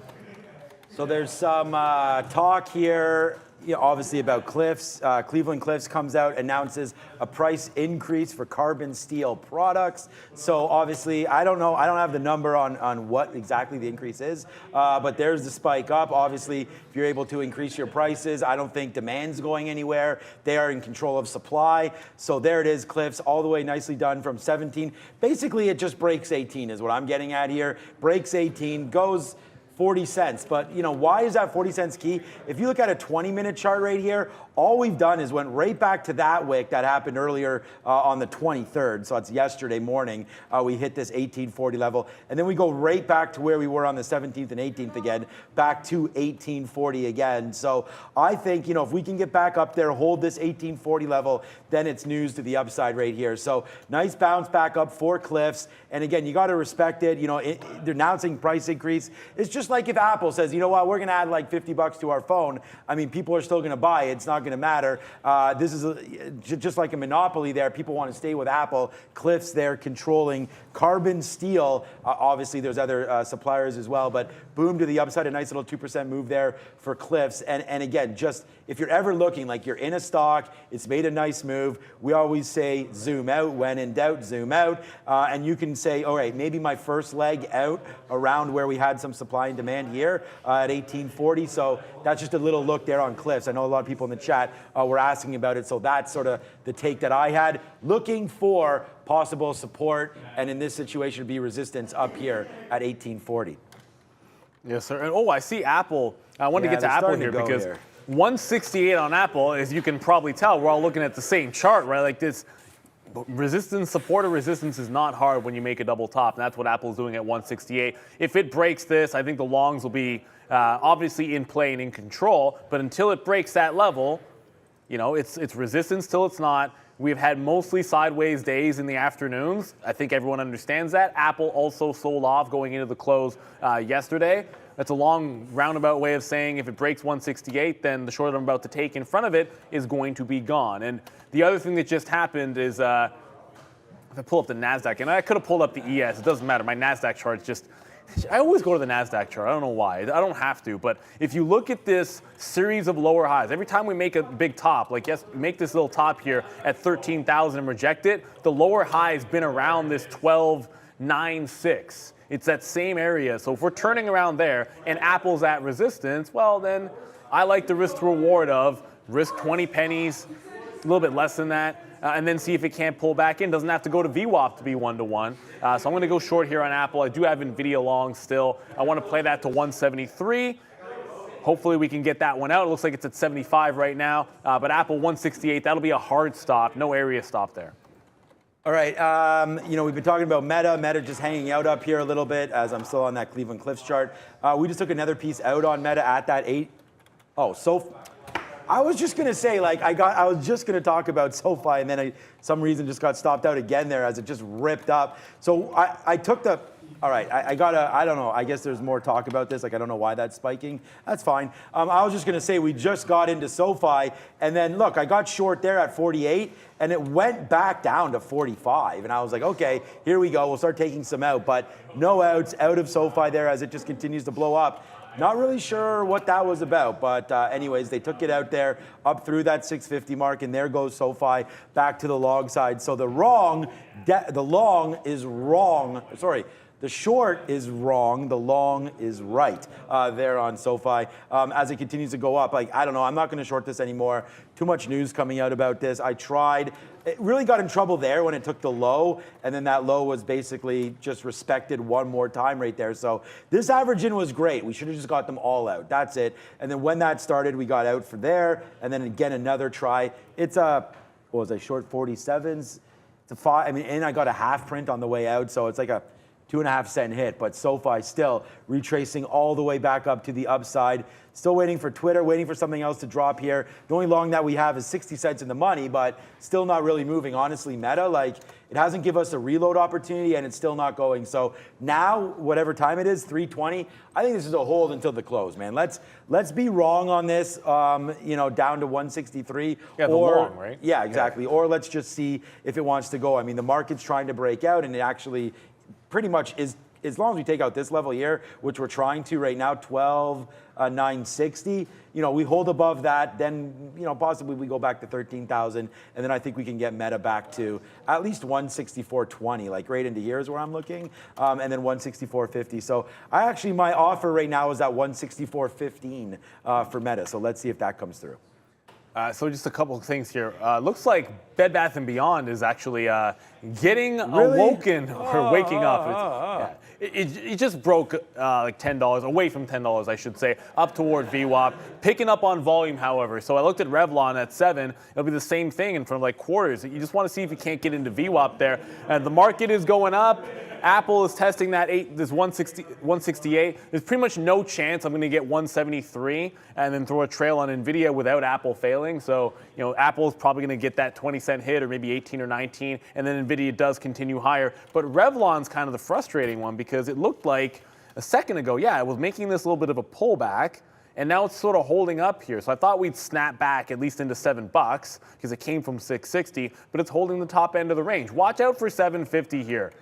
750 obviously was a morning resistance. If it gets through this, that's a good breakout for Revlon. So I want to make sure we're watching that and Bed Bath & Beyond. It's all about the volume. You want to follow that volume. I'm trying to get a reload on Nerve, and every time I look over, if I look down, I'm looking at Nerve, and it doesn't come back to that 760 to give me the reload. It won't break 8. But it also won't give me the fill at 760. Let's see if we can't get a little bit of a dip here on momentum in Bed Bath & Beyond. Up 20% today, believe it or not. It wasn't the easy, well, it wasn't much of a long off the open, but it's still up on the day.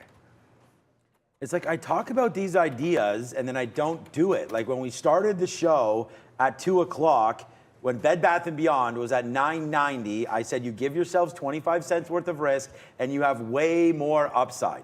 So silly not to take that, should have taken that, and there you go. Congratulations, anybody that again, whatever. Like I said, I'm happy that everyone else, maybe anybody that thought about that, took that, but I should have too. Like, it was right down here. We did the work. We said, look, if you break 75, then you can get out. Otherwise, you have a lot of upside potential. So again, there it is. It's 2-to-1 risk to reward now. You go long at 10, you're in the money 50 cents. When you're out, would have been down there at 9.75. So we'll go, that was a good idea that I don't have, but there we go. So that was a good one, and congratulations anybody that did have that. I'll try to follow my own instincts a little bit better as we go. I want to go short SoFi again because now it's back down below 650, but I'm going to leave it alone. There's plenty of fish to fry here today one more time. So we'll do that. Let's just keep on looking. My eyes trying to go everywhere. We have Nvidia earnings coming at the end of the day here today. So I don't know. I mean, I know I told Raider Trader that I was thinking long.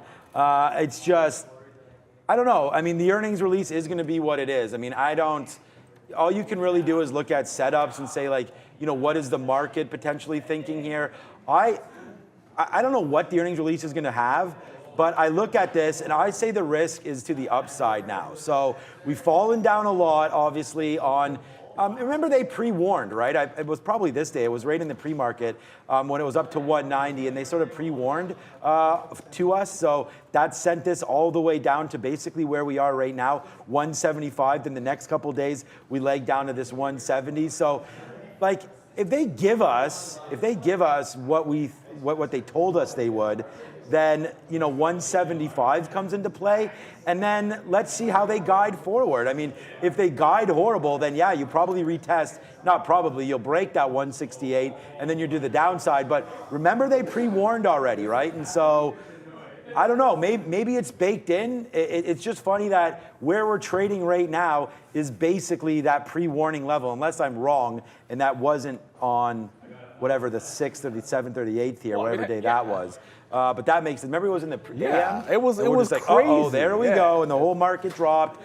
So hey, look, I just feel like if we've already baked these numbers in, then they have to be significantly worse for the stock to go down, right? Unless, of course, the guide, and we haven't got great guides for many of the chip names, right? So let's see what happens. I mean, Micron to the downside, Intel, AMD, all that. So let's wait to see what happens here. This is a big bellwether, man. I mean, Nvidia, I would say don't get in unless you have some sort of a thesis. But yeah, play it with options, and we'll see. The market necessarily hasn't rewarded good reports, So I don't know. I feel I'm still bearish in the market. So it's almost like it's mattered more how people are positioned going in than the actual reports themselves. Like, that's why you get these squeezes on those beat up names, because it's like, well, they're just down so much anyways, and everyone's been leaning on them. So when they get crushed on earnings, sometimes that's been a reason for them to bounce. And then other times it's like, you get like one kernel of positivity, and it hadn't been going on. Like when Google wasn't doing much of anything for a while, and then there was just one little thing in the report that you could lean on as positive, and then it had a big day. So it's felt like that's been the market. I do want to go back to Revlon because it did finally dip back into $7. So I did get the fill here in Revlon in front of 7. I got 08s. So stepped up a little bit and then got to fill in front of VWAP. This is actually 695 here that we can work with and then see if it can't get back up toward that high. So Revlon reloaded, and Apple didn't break, oddly enough. So Apple it got to 168, 98 I think I was seeing there on level 2. So it went all the way up. Really, I am just always hitting NY. It doesn't matter the symbol now. This wick's crazy. Got to 98, 167, 98, could not break 68, and is now reversing. So I'm still in Apple. Nvidia is pulling back as well, as the market is rejecting that level on the NASDAQ. Once it did, I want to be out of this on a trail, because that rejection of resistance on the NQ just keeps on doing this in the afternoon and shows some trouble. I also just got into Bed Bath & Beyond, very similar to Revlon. Buy the dip in here, give it to 10, see if we can't get up to VWAP. So yeah, we're starting to get some movers, and a couple of these are not necessarily, look, I mean, Bed Bath & Beyond and Revlon, the first thing that comes to mind is one going bankrupt and the other one could go bankrupt. But it's all about momentum, and these two have the volume behind them right now, so that's where I want to be. Yeah, exactly. We talked about that momentum indicator. So we're gonna share that. We're gonna get that back again. Look at SoFi there. It just continued to make a move down after breaking 50. Right back to where we'd be in the money again on that short, but we don't have it as the market's not pulling down. SoFi is just pulling down. So I'm guessing that President Biden, I guess, is finished. Not bad. We got out at 50. It touched 52. Could have been worse, I guess, but also could have been better by holding it a little bit longer. It's just whatever. I wasn't going to hold it all the way back here. So yeah, a little bit of a negative return on that one. All right, I want to punch long on Meta. Meta's bounced its head. If I take away these, let me take away these fills here. You don't need to see them all the time. Let's take away those fills because we've just been getting out. You guys sort of know the story. But look right now. Now you're bouncing up against this 164. Let's just take it out. Let's get this over with. If the futures, again, now they're retracing back down. So it won't happen without the market. But we did take out this level, and I thought taking this out meant we could get a chance to go back to 13,000. So there's a chance there on that one. We'll just see where it goes. 163.80 doesn't. I mean, now it looks like it wants to fade out. My out was going to be 70 if I got this 64 break, but we didn't get it, so we can hold now because our price isn't bad, man. It's 163.30. I might just get it. I'm kind of thinking about short because I don't think, Jackson Hole tomorrow is going to be relatively productive for the Doves. But, we'll see.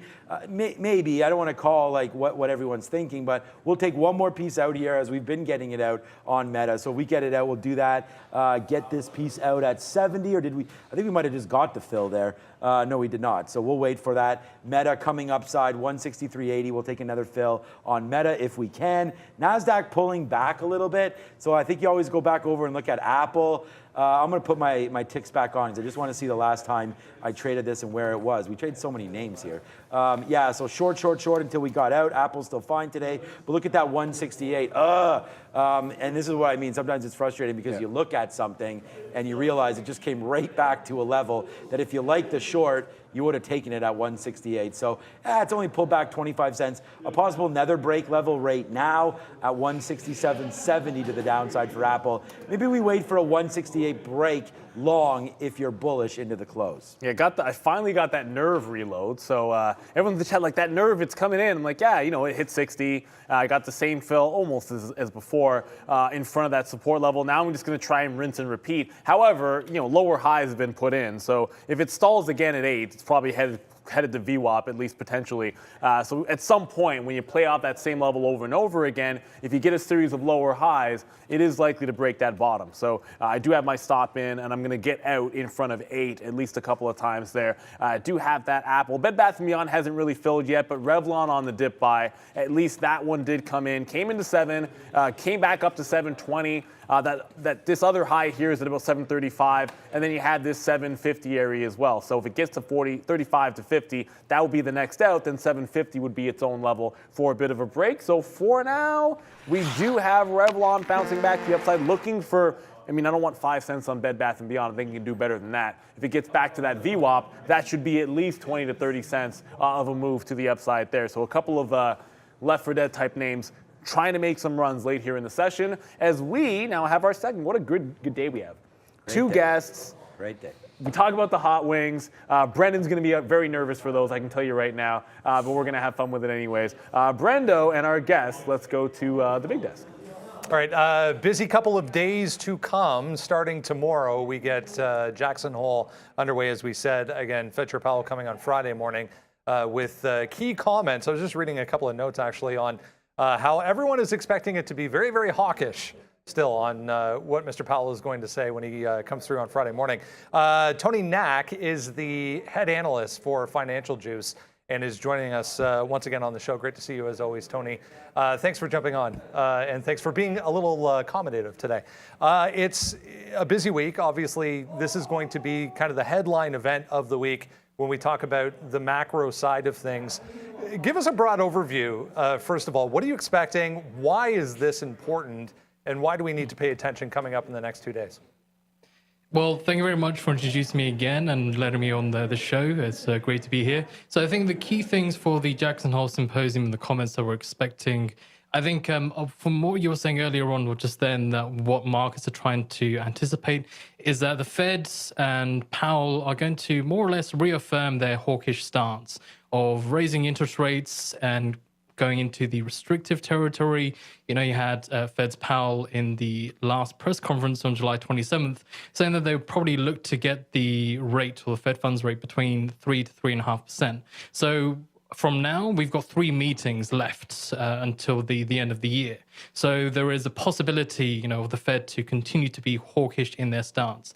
And that's why we've seen the Fed fund futures and the CME Fed Watch tool, try to price in a 50 or 75. So I think the key thing is what to expect is a lot of the same things that have been said in the past, not only by Fed's Powell, but also by other Federal Reserve members as well. So key things, inflation still being quite strong, the need to continue to raise rates until they get substantially down with CPI around their 2% goal. So those are the kind of things I'm going to expect to see from tomorrow and on Friday as well from Powell. We've seen a bit of a swing here, Tony, over the past 24 hours in the expectations going into the September meeting. I'll throw up the Fed funds tool here just to give everyone a look. It's now 60.5% in favor of the 75 basis points versus about 40% here for 50 basis point hike. I showed this on the show yesterday, about this time, in fact, maybe a little earlier, and it was 50-50. So in a matter of 24 hours, we've gone back towards the 75 basis points. Why is that? So I think now we had the inflation data not too long ago, where we'd seen a dip in inflation, and it was lower than expected, right? So we had that 8.5% actual figure. The forecast was everyone was expecting it to go down. The forecast was 8.7%, but when we got lower than expected figure, people think, yeah, now's the time for a 50, right? The Federal Reserve is not going to be that hawkish. But you had some Federal Reserve members that had said that they're looking for more data from the CPI reports to see more of a drawdown or a further dampening of inflationary pressures before they consider whether or not to slow down on the rate hiking path. They didn't give any specific figures as to say, yeah, we'll probably go to 50 rather than a 75. We had Fed's Mester saying about 3 weeks ago, saying that she'll look for several reports of inflation heading downwards. So we haven't seen that yet. So markets, that's what they're fearing, is that maybe the CPI report that we had seen of inflation heading down for 1 month isn't going to be enough. And one example to kind of use of where the markets were expecting CPI or their headline read to head down was back in June 10th, when they were expecting inflation to more or less come in at the same as the forecast compared to the prior at 8.3%. That didn't happen. It went to 8.6%. So that destroyed market expectations that inflation was peaking. So I think that's the key thing, is that markets are fearing that maybe inflation hasn't peaked yet. And there are still other things within the economy, like I talked about last week, that jobs are still quite strong. So that's really not enough for me to say, okay, a 50 basis point is, going to be enough. Maybe a 75 basis point is going to creep back into the Federal Reserve's decision making and at the September meeting. You've seen a few of these. This is a 3-day event. Obviously, Fed Chair Powell going to be the most significant. It's okay, guys. Don't worry about that. Fed Chair Powell going to be the most significant coming up on Friday. It is a 3-day event, though. Is there anything else we need to keep our eye on during this Jackson Hole event? Yeah, any sort of deviation from what's been said. So as we said at the beginning, we're expecting a hawkish Federal Reserve, more or less reaffirming that they're going to keep raising rates. If what we get from the minutes, from what we saw in the last minutes, from the last meeting minutes, where they say rates can be slowed or slowing the rate hike path at some point, if we get some of the Fed speakers, kind of setting up Fed's Powell's speech on Friday, saying that we should probably look for maybe we don't need to be that aggressive with our rate hiking, with our rate hike path, or we'll reach our restrictive level, i.e. above the neutral rates, maybe at a smaller level compared to what Fed's Powell is looking at 3 to 3.5%, or maybe, or even Fed's Bullard, the most hawkish member, who says we could reach, who would look to kind of reach 4% by the end of the year. If we get any sort of hint or whiff that target might not be reached or might not need to be reached, and we can go with smaller rate hikes, or there's fear creeping in that the economy is slowing down because of the second quarter GDP data that we had. As I said, they were expecting better data from the second quarter. They didn't get that. If those sort of comments of fear creep in, or uncertainty, or troubles come through, or comments related to troubles for the economy further ahead, that could be detrimental to the dollar index. And that could favor the 50 basis point rate hike, which when we've seen the markets talk about a 50 or look for a 50 basis point hike, they're looking for negative comments from the Federal Reserve or some easing of the brake to try and price in a 50 rather than a 75. Regardless of, as a trader, regardless of what you look at, the time frame you look at it in, this is going to potentially move markets. So key to understand what to expect and what will be important coming up over the next 2 days. Tony Knack is the head analyst at Financial Juice. We appreciate your time as always. Thanks for doing this. Thank you very much, and take care and enjoy your day. All right, Tony Knack. Yeah, look, I mean, thanks for doing that, Brendan. We brought him on. And again, thanks, Tony, for his time.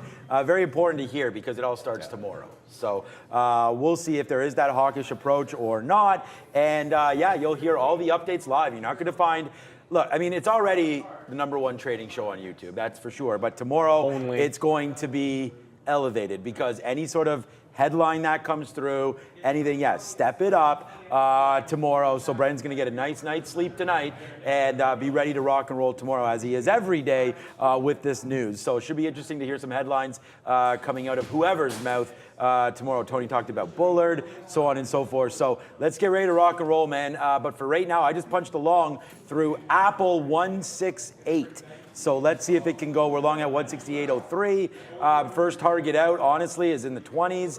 Just before 20 would be nice. So we'll see if we can take 20 pennies on this. And then if not, we have our out. Our out's going to be this wick bottom because it kind of coincides with 167.70 there, these tops as well. So we wick down there. This is my out. I'm ride or die Apple. Let's just see what happens here. We were short. Wasn't I short early? Yeah, short early, which was good. The short was good early, and I just hope it's not good late. So let's see if it wants to continue its move up. We're hitting it late. I understand that, but hey, if the market wants to go, hopefully Apple does as well. I just hope that Brendan doesn't come with. Well, there's a key thing. And he just did the 299 million shares notional to sell on close. So not good as we're going to have a sell imbalance into the close. But let's just hope Apple can go up into that. I got a but. Remember that level in the NASDAQ? It's creeping know, above. But It's still creeping need above 13,000. No, that lower high, it's getting back there. So it looks like it's sustaining that move. I had the short in front of Apple at that. It's the resistance level. Sometimes it's just made for you at 168. So I like it at least till the pre-market high. Obviously, we get to 13,000. That's probably where you're headed. I wish I'd held on to Nvidia. I can't say that I did. I had a trail out, and sometimes it ain't good, man. I reversed in the long, but I trailed it out. And then, of course, Nvidia wants to continue here. NERV, the nerve of this one, as it does, I know. It goes right up to that 790 again and looks like it wants to fill. I don't think it makes any sense to reload this. It's either going to break down and maybe test 7 even or just give up the ghost. So, no, we'll see. NERV has a chance to hold here, but now threatening to the downside. So lower highs being put in. So at some point, you do have to give it up. And Bed Bath & Beyond slowed down. That's another one here. As we get the dip, it goes first level up toward that 1050, gives you a fill, and then starts to come right back in. So it's leveling off as well. I should zoom these in so you can get a better look at it, right? Then we start leveling off and pushing back into that downside. Still have Intel, but at 340, I'm going to have to start getting out of this. You know, like at some point, it's not going to hit the low of the day. The market's going back up. So I do have to cover this Intel trade. And only because we are talking some Tesla, it continues to sort of slowly, it's not really doing a heck of a lot, but it's slowly rolling over off of that 900 level. It hasn't really touched that low again, but now you have this lower high at 895, pretty much exactly where this whole thing started at 930. It's where Tesla is holding to the downside. So a little bit of sell action going on Tesla. That's despite the market going up and Tesla suddenly is running out of gas. All right, so we had a great meta. Yeah, you know, I wish we had it. Remember I said that because when you were saying that nerve of that stock, like that would have been a top hat there. We could have hit the, you know, thumb there on that one, the top symbol for that. But yeah, we miss out on that one. But okay, so we got out of our meta longs, but we pushed long again. So right now it's going to show us long 163.97. Obviously, buying some of these dips were pretty key down here at 163.30. But as you can see, we took the top out thinking that it had a chance to go through 164. It did, but not for very long, just long enough to get us in on that break. So now we're 12 cents out. Again, like I'm just trying to say that it hasn't broken the 50 period. So if it takes out the top and then comes right back and breaks it, I mean, I have to have an out somewhere. So as frustrating as this is going to be for me, I'm going to have to take it out if it does break that because I just don't, we have to be flat at the end of every day. So this is getting a not little like late, actually. a call on the market, and now we only have 9 minutes until imbalances come shoot. out. So yeah, we're gonna give Meta a chance to go. I don't want to just like punch out. Oh, it didn't go, punch out. I could do that right now and be down 10 cents. There it comes. Oh, maybe I should have. We'll wait on it though. We have Apple long, we have Meta long into this close, and again, why? As if, man, like as if Meta does this, like it takes that out, and then now it's just gonna tick back down. Let's see if it takes that. It's not that far away now. One little push down and it will take it. So we'll see. Just like one little push up and it can get right back up here. So let's still stay pretty positive on it. Apple, again, we could take a whopping, what am I long? Oh, threes? 7 cents, but nah, let's go Apple. We're trying to get this in at least into the 20s before we do anything with this name. So Apple's trying to go now. That's like a sort of a, you know what? I'm seeing that at 14 right now for Apple. So I'll take something out at 9 maybe. Just nothing, like 10%. This is what I didn't really want to do this, but that level right there is only 13 and we basically just stopped on it. So let's see. Let's let it breathe. I want to give this one some space, which we've been doing. I've been in this position about 10 or so minutes, which for me isn't long. It's just long for me not to have gotten any out, especially when we're seeing all these tops. So let me just take out 10%, pay for the fees, and then hopefully the rest is history and we go back up to that upside as we just rest on the fact that the NASDAQ is breaking out a little bit off these afternoon highs. We've talked about that. It took this level. It's trying to stay above it.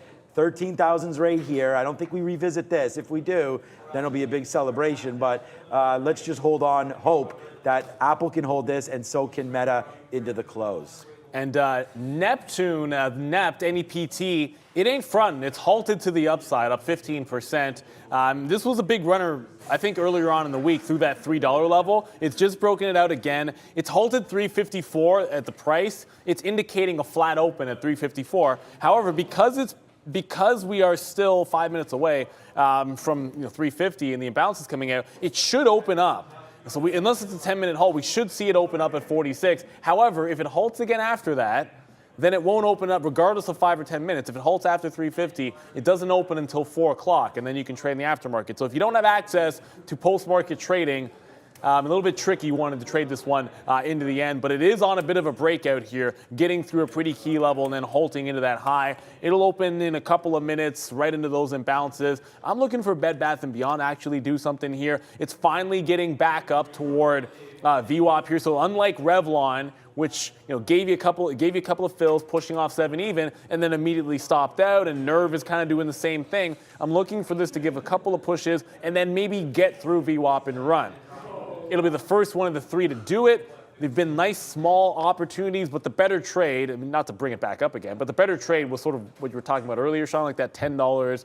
The thing about it's consolidation longs are just better than breakouts, not because you get a better price, but because it's really defined. Like everything about it is so much more defined. It doesn't make it easy, but once you identify it, you know where to get in. You've already seen the low of the day. It's already established a level for you. Then you're not worrying about it needing to follow through because what you're getting out of that trade is when people start taking the breakouts of these levels like 10.10, and then when it breaks out at 10.35, and then people all of that is where you're getting out because you're already into it. So the people that are joining late are providing you with the exit liquidity, and that's why buying dips or buying off of consolidations ends up being a relatively easier trade so long as you can identify it.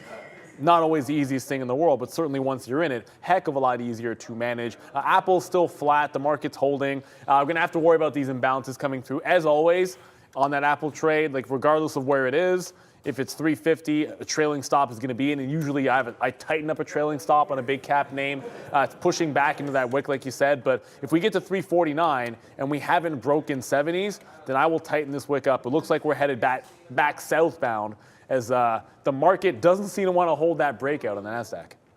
No, it's not, and Apple is just kind of holding out right here. Yeah, I'm just waiting. It's 346 right now. We do have the early look on the imbalances as a sell of 229, so definitely not helping out the long position. We're only out 10 cents, but we have a good size on this. So yeah, I'm really hoping that this can go, man. Apple try and break that log 368. That high of the day is 11, so The most this ever went for me was 7 cents. It's against us 7 cents now. So it's, yeah, you know, we can relax, and hopefully this will get back going to the upside here. Only a couple minutes until those imbalances. And the other play that we have on is Meta, which is doing the same thing, just kind of hovering around. I feel like this one has much more of a chance to get stopped out here because of the way Meta moves. It moves like 20, 30 cents at once. It's not moving now, though. All right, Oxy coming into play here again. 75 bucks, nice move to the upside for Oxy. It's been barcoding. Yeah, I wish there was a little bit more happening for us right now in this market. Even SoFi that we've talked about, not doing anything. If anything, it just wasted the time the last 10 minutes and wasted my time right there. I only say that because I lost on it. It would have been nice to make, and then I would have been like, yeah, I didn't waste my time. That's SoFi, and then we can check back on Tesla, and there we go, man. I think this was, like I said before, this is kind of like a sell the news type of thing. Tomorrow is the day for Tesla. You will not see Tesla at 8 with an 8 handle for quite a while. It'll have a 3 handle hopefully tomorrow. That means it'll be above 300. It's going 3 to 1 tomorrow. So divide whatever the closing price is by 3, and you're gonna have, well, roughly, and then you're gonna have Tesla tomorrow. So that should be really exciting, man. I'm really excited to trade that one, regardless how the rest of this day works. Yeah. I'm gonna be, you know, pretty happy with Tesla tomorrow. Back down, see it with a 2 handle on it or a 3. We'll be able to trade that much more aggressively. Well, the same thing. Yeah, same, but same thing. But you know what's going to screw up our charts? I know, but every day trader on this floor, when it was Amazon and then Google, I promise you, like every day trader here, their focus at pre-market was on Amazon that day, and it was on Google when they did the split, and it will be on Tesla tomorrow. There is zero question about that. I can't predict. Oh, give me a break. Neptune, you suck, Nept. This stock was, so anyways, it opened back up above 350. I always like that trade where you sort of look at it, pick your direction that you want. I was going for the long trade there on Nept, so look at that halt price. It opens back up. Does it hold the halt zone? The second you see strength above it, it barely broke. It had 350 bidder, and then it came back above. I went long at 60s. It's pushing 70s. I'm like, okay, there you go. Take some out, let the rest ride. And then as soon as it gets to 375, dumps fill. That's a bit disappointing. I thought we'd have a little more juice. But the thing is, at least this one had a chance, right? Like when I look at it on the daily, it had room to go to $4 here. There was a chance it was going to sustain that break, but it is 350. It's late enough in the session. You know what's going to happen at 4 o'clock? It's going to go because that's how these things work out. That's what I'm saying. I'm like, no, I want to just hold out, hope that there is these imbalances that can be going to the upside now with Apple and with Meta because I have the stops in there. We'll watch. I mean, what do we want to watch? I mean, I guess I have way more shares on Apple than I do on Meta. So with only 15 seconds, I feel like we are going to get stopped out now. It's not that far away. I have to kind of stick with what I'm trying to do here on Apple. I cannot control these imbalances that are coming out very, very soon. So here goes Apple right now. I'm going to watch it. 92s, 91s. So it doesn't look like it's major anything here for these imbalances as Meta kind of dances around. Let's just see. Let's sort it. Not much on here at all. So yeah, maybe just some downside moves. Yeah, not much. So I don't see any of my names on here, Meta or Apple. But I feel like it's a sell side imbalance.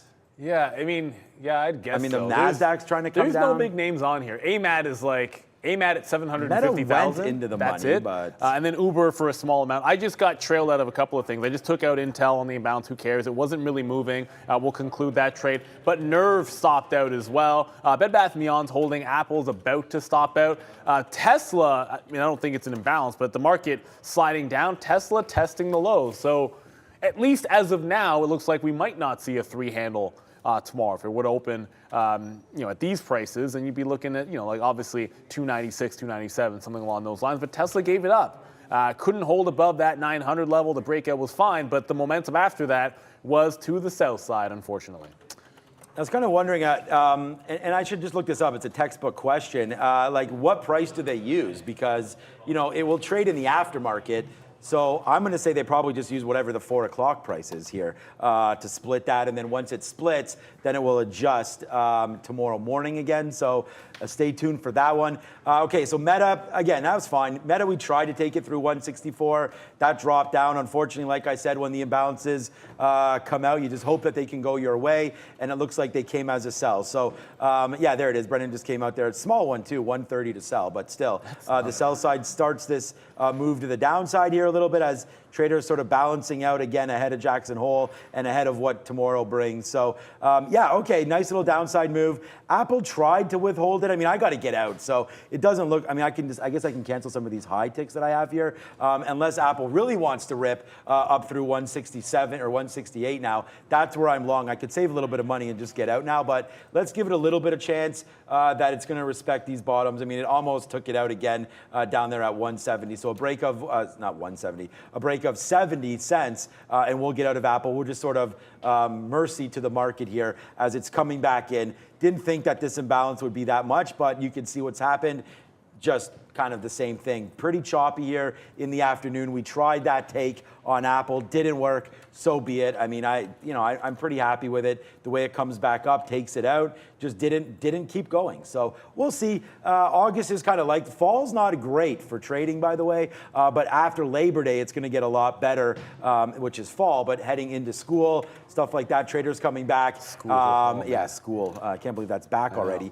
And we'll see. Hopefully, a little bit better trading. Just the afternoon. This is what always happens. It's like back and forth, push and pull here. Ooh, what is this stock? See in the chat, someone just mentioned, I just got stopped out of Apple. Yeah, here it comes. As well. But WMG, wow, it just went WMD to the downside. I didn't see, look, anytime I see a push down at 350 and it just made this move, it's not a huge move. It's really only about 20 cents, but already down in the session. The first thing I think about is, okay, well, it happened at 350, so was it an imbalance? But I don't see one. So, yeah, I don't know if it's going to end up being that. That's what it felt like when I look at the chart. But pushing, it's only down 1%. I just kind of thought maybe I'd look over and see a big sell imbalance. I do not see anything there on WMG moving down in. Only thing left is Bed Bath & Beyond. It's trying, but it can't get past 1050. So that push into VWAP, and that's the thing. Like the later push, when you get it, you run into the end of the day, which is a limiting factor for a day trader. So when you get it a little bit earlier, you can find that trade at 3 o'clock or 2 o'clock.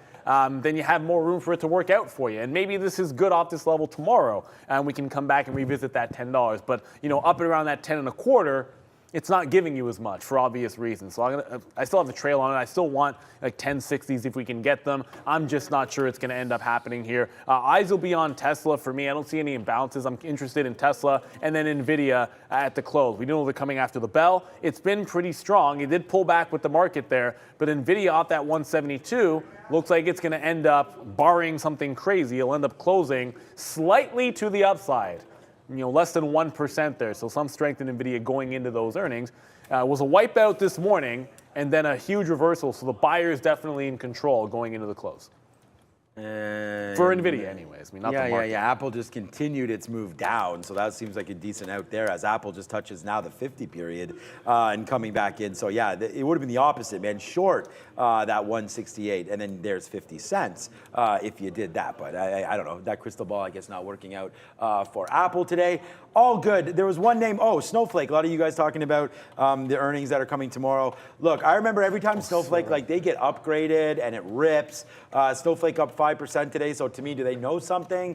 Palantir was also up a little bit today, but I don't think, yeah, Palantir's only up 1.7%. So I would say like Snowflake off these bottoms has been great. So no real reason for it to be up 5% unless, you know, again, they thought, and I just say they, but the street really thought that this was going to be a good day for them. So I don't know why Snowflake would be up today other than they have earnings tomorrow. So some people trying to reposition for that. This is just a 20-minute chart. So you could look at it daily and whatever. But, you know, this is where Snowflake started to get some bids down here, 140s, went all the way up to 180 and pulled all the way back down to that 145 level again. So for me, it's just so hard to make a prediction on what we think is going to happen on these companies that, quite frankly, don't make money and are relatively new to the market, right? So Snowflake, a recent IPO in the last 2 years.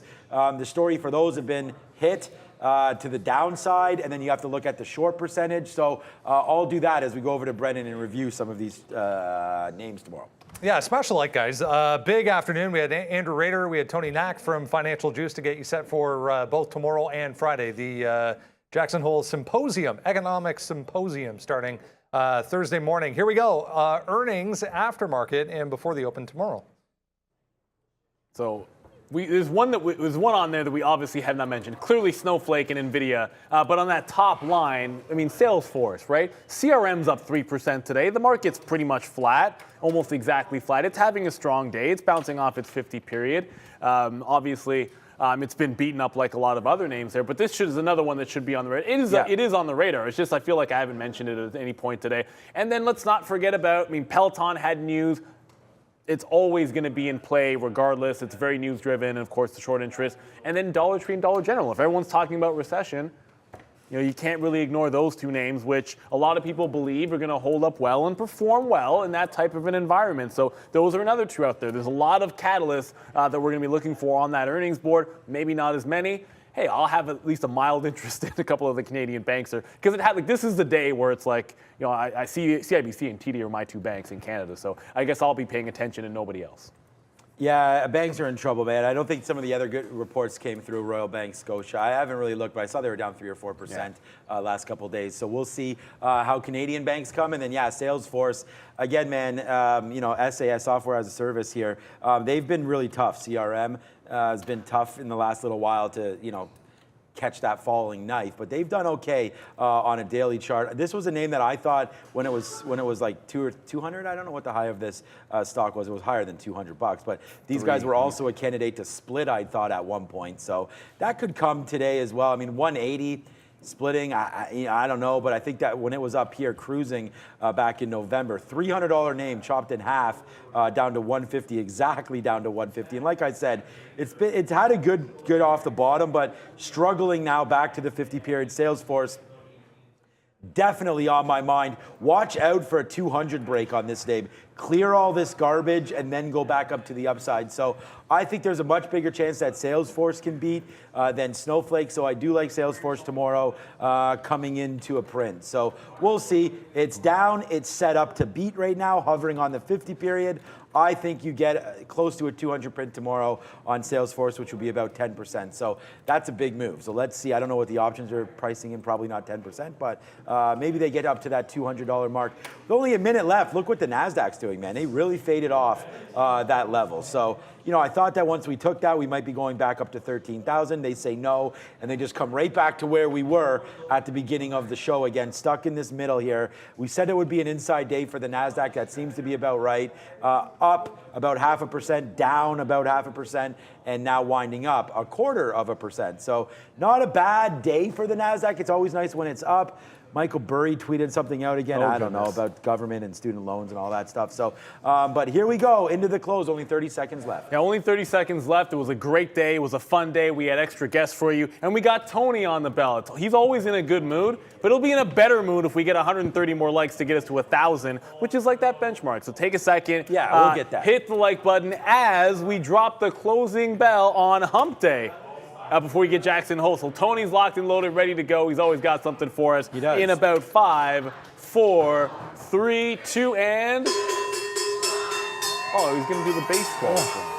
There we go. Thank you, Tony. He was lined up for the baseball swing in there. I thought he was going to do the baseball swing. I don't know. The Jays in town? I don't know. Where they're in Boston. I don't know if they're in town this weekend. I know because I'm going to both games. Oh, yeah, it's Wednesday, so they wouldn't. Yeah. Today would either be a travel day or they're still in Boston. It should be an exciting weekend for the Blue Jays as they hold on to the wild card. So it's my wife's birthday coming up. Oh, good, nice. It's Naomi's birthday today, but my wife's birthday coming up, and I'm planning like this weekend away. My parents are gonna watch my daughter. Beautiful. And then she tells me, she's like, the Jays are in town Friday and the Saturday. I want to go to both the games. I'm like, you know That's what? when you just say no, man. I got something planned for you. No, I'm pushing it to a later time. So I'm still going to do that, but a little different time. So yeah, I get to go to Jay's game, which is a heck of a lot of fun. She's a huge baseball fan. Like, How many Jays so games lucky. this year so far? To be honest, I can't. 30? I don't know. I don't know if we got to 30 this year, but someone asked me, and I'm like, I actually have to go back and look to how many we got to this year. But I'm lucky that she's a huge fan because not everybody has the same sort of passions or likes that you. And not that it's necessary, but it's pretty cool when it happens. Brendan, how did we end up with an asterisk beside it? Because it's like barely. Yeah, slight gains, guys. Let's have a look at how the day ends here. About 0.3 for everything. 0.31 for the S&P, the Dow. NASDAQ there or thereabouts. So all quiet, I guess, before the next couple of days here. I mean, we're teeing this up to be some monumental event. I hope there's some tradable events, at least, that come out of it. Positive day there for oil, Bitcoin, and Ethereum as well. That was that was Tony's head, by the way, that just ran into the bell. So he's fine. He's fine. I think he's fine. He just kept walking. I don't know, man. Yeah, he's okay. He's holding his head a little bit there. I was like, who is ringing the bell? Like, really? I was about to drop the band hammer on somebody and like, you know what, this person's fired, get this guy out of here because interrupting Brendan with the bell. And I turn around. It would have been better if Tony was acted up and he'd be on the ground right now. I kind of feel like we got to, and then we could have got. After that gets, we ring the bell, we should probably raise it right away so that doesn't happen, because now all the traders are walking by it, like trying to avoid it. Yeah, there we go. Now, that could be a policy to bring that up. Tony submitting workers' comp. He's a tough dude. He's a tough dude. He's over there on the internet right now submitting the file to the insurance, workers' compensation there. No, Tony can't be fired, but he can fire you. That's right. That's right. A little bit of Chuck Norris action right there. Thanks Tony again for all that. Great job for Sharif, man. I mean, the way that guy ran that whole 3 hours today. Big ups to him. What's the milk out? Hopefully, him and Brad can talk a little bit so they both don't wear, colored shirts. You'll never see us in exactly the same. Not red. That's for not red. Sure. I don't have a red shirt. This is the most red I'll usually wear. Maybe Christmas. We have fun with Christmas sweaters, but I gotta get a new Christmas. I said to my wife, I said, "Where is my salmon shirt?" I don't know where that is. I think the dry cleaner. Dry cleaner. It's always that's always know, the but answer, they've man. already returned. I think I've been missing it for a while. This is a nice little linen light shirt. Anyways, okay, thanks for hitting the like button, man. Tomorrow's going to be a good day. I don't know if anything's hit yet. I have CRM up. I don't see that or Snowflake or anything, so Brendan's shaking his head, so that is fine. Tony has many more lives than 9, my friends. He has an unlimited amount, but 9,000. 9,000 lives. Yeah, look, I mean, I remember there was that one where he was driving and he got in that car accident or something and he just walked away from it. Like, this is the man, the myth, the legend. He keeps on growing around here, the legend that is Tony. But all right, it's 4:04. The trade of the day was Tesla? No, yes, it was Tesla. Tesla, so we'll pay attention to that as tomorrow's a big day for Tesla. Split. A big day for earnings. We're super excited. Thank you for watching. I got to go coach T-ball again. It's just practice, so that's okay. Oh, okay. Like Iverson said, practice. When's the shift? No, why I got to go to practice? But the kids love it. My daughter loves it, so I'll be there. Thanks for watching. Thanks to everybody that works here as I throw my pen around. And we will see you tomorrow at 8:30 for an eventful one. Ciao.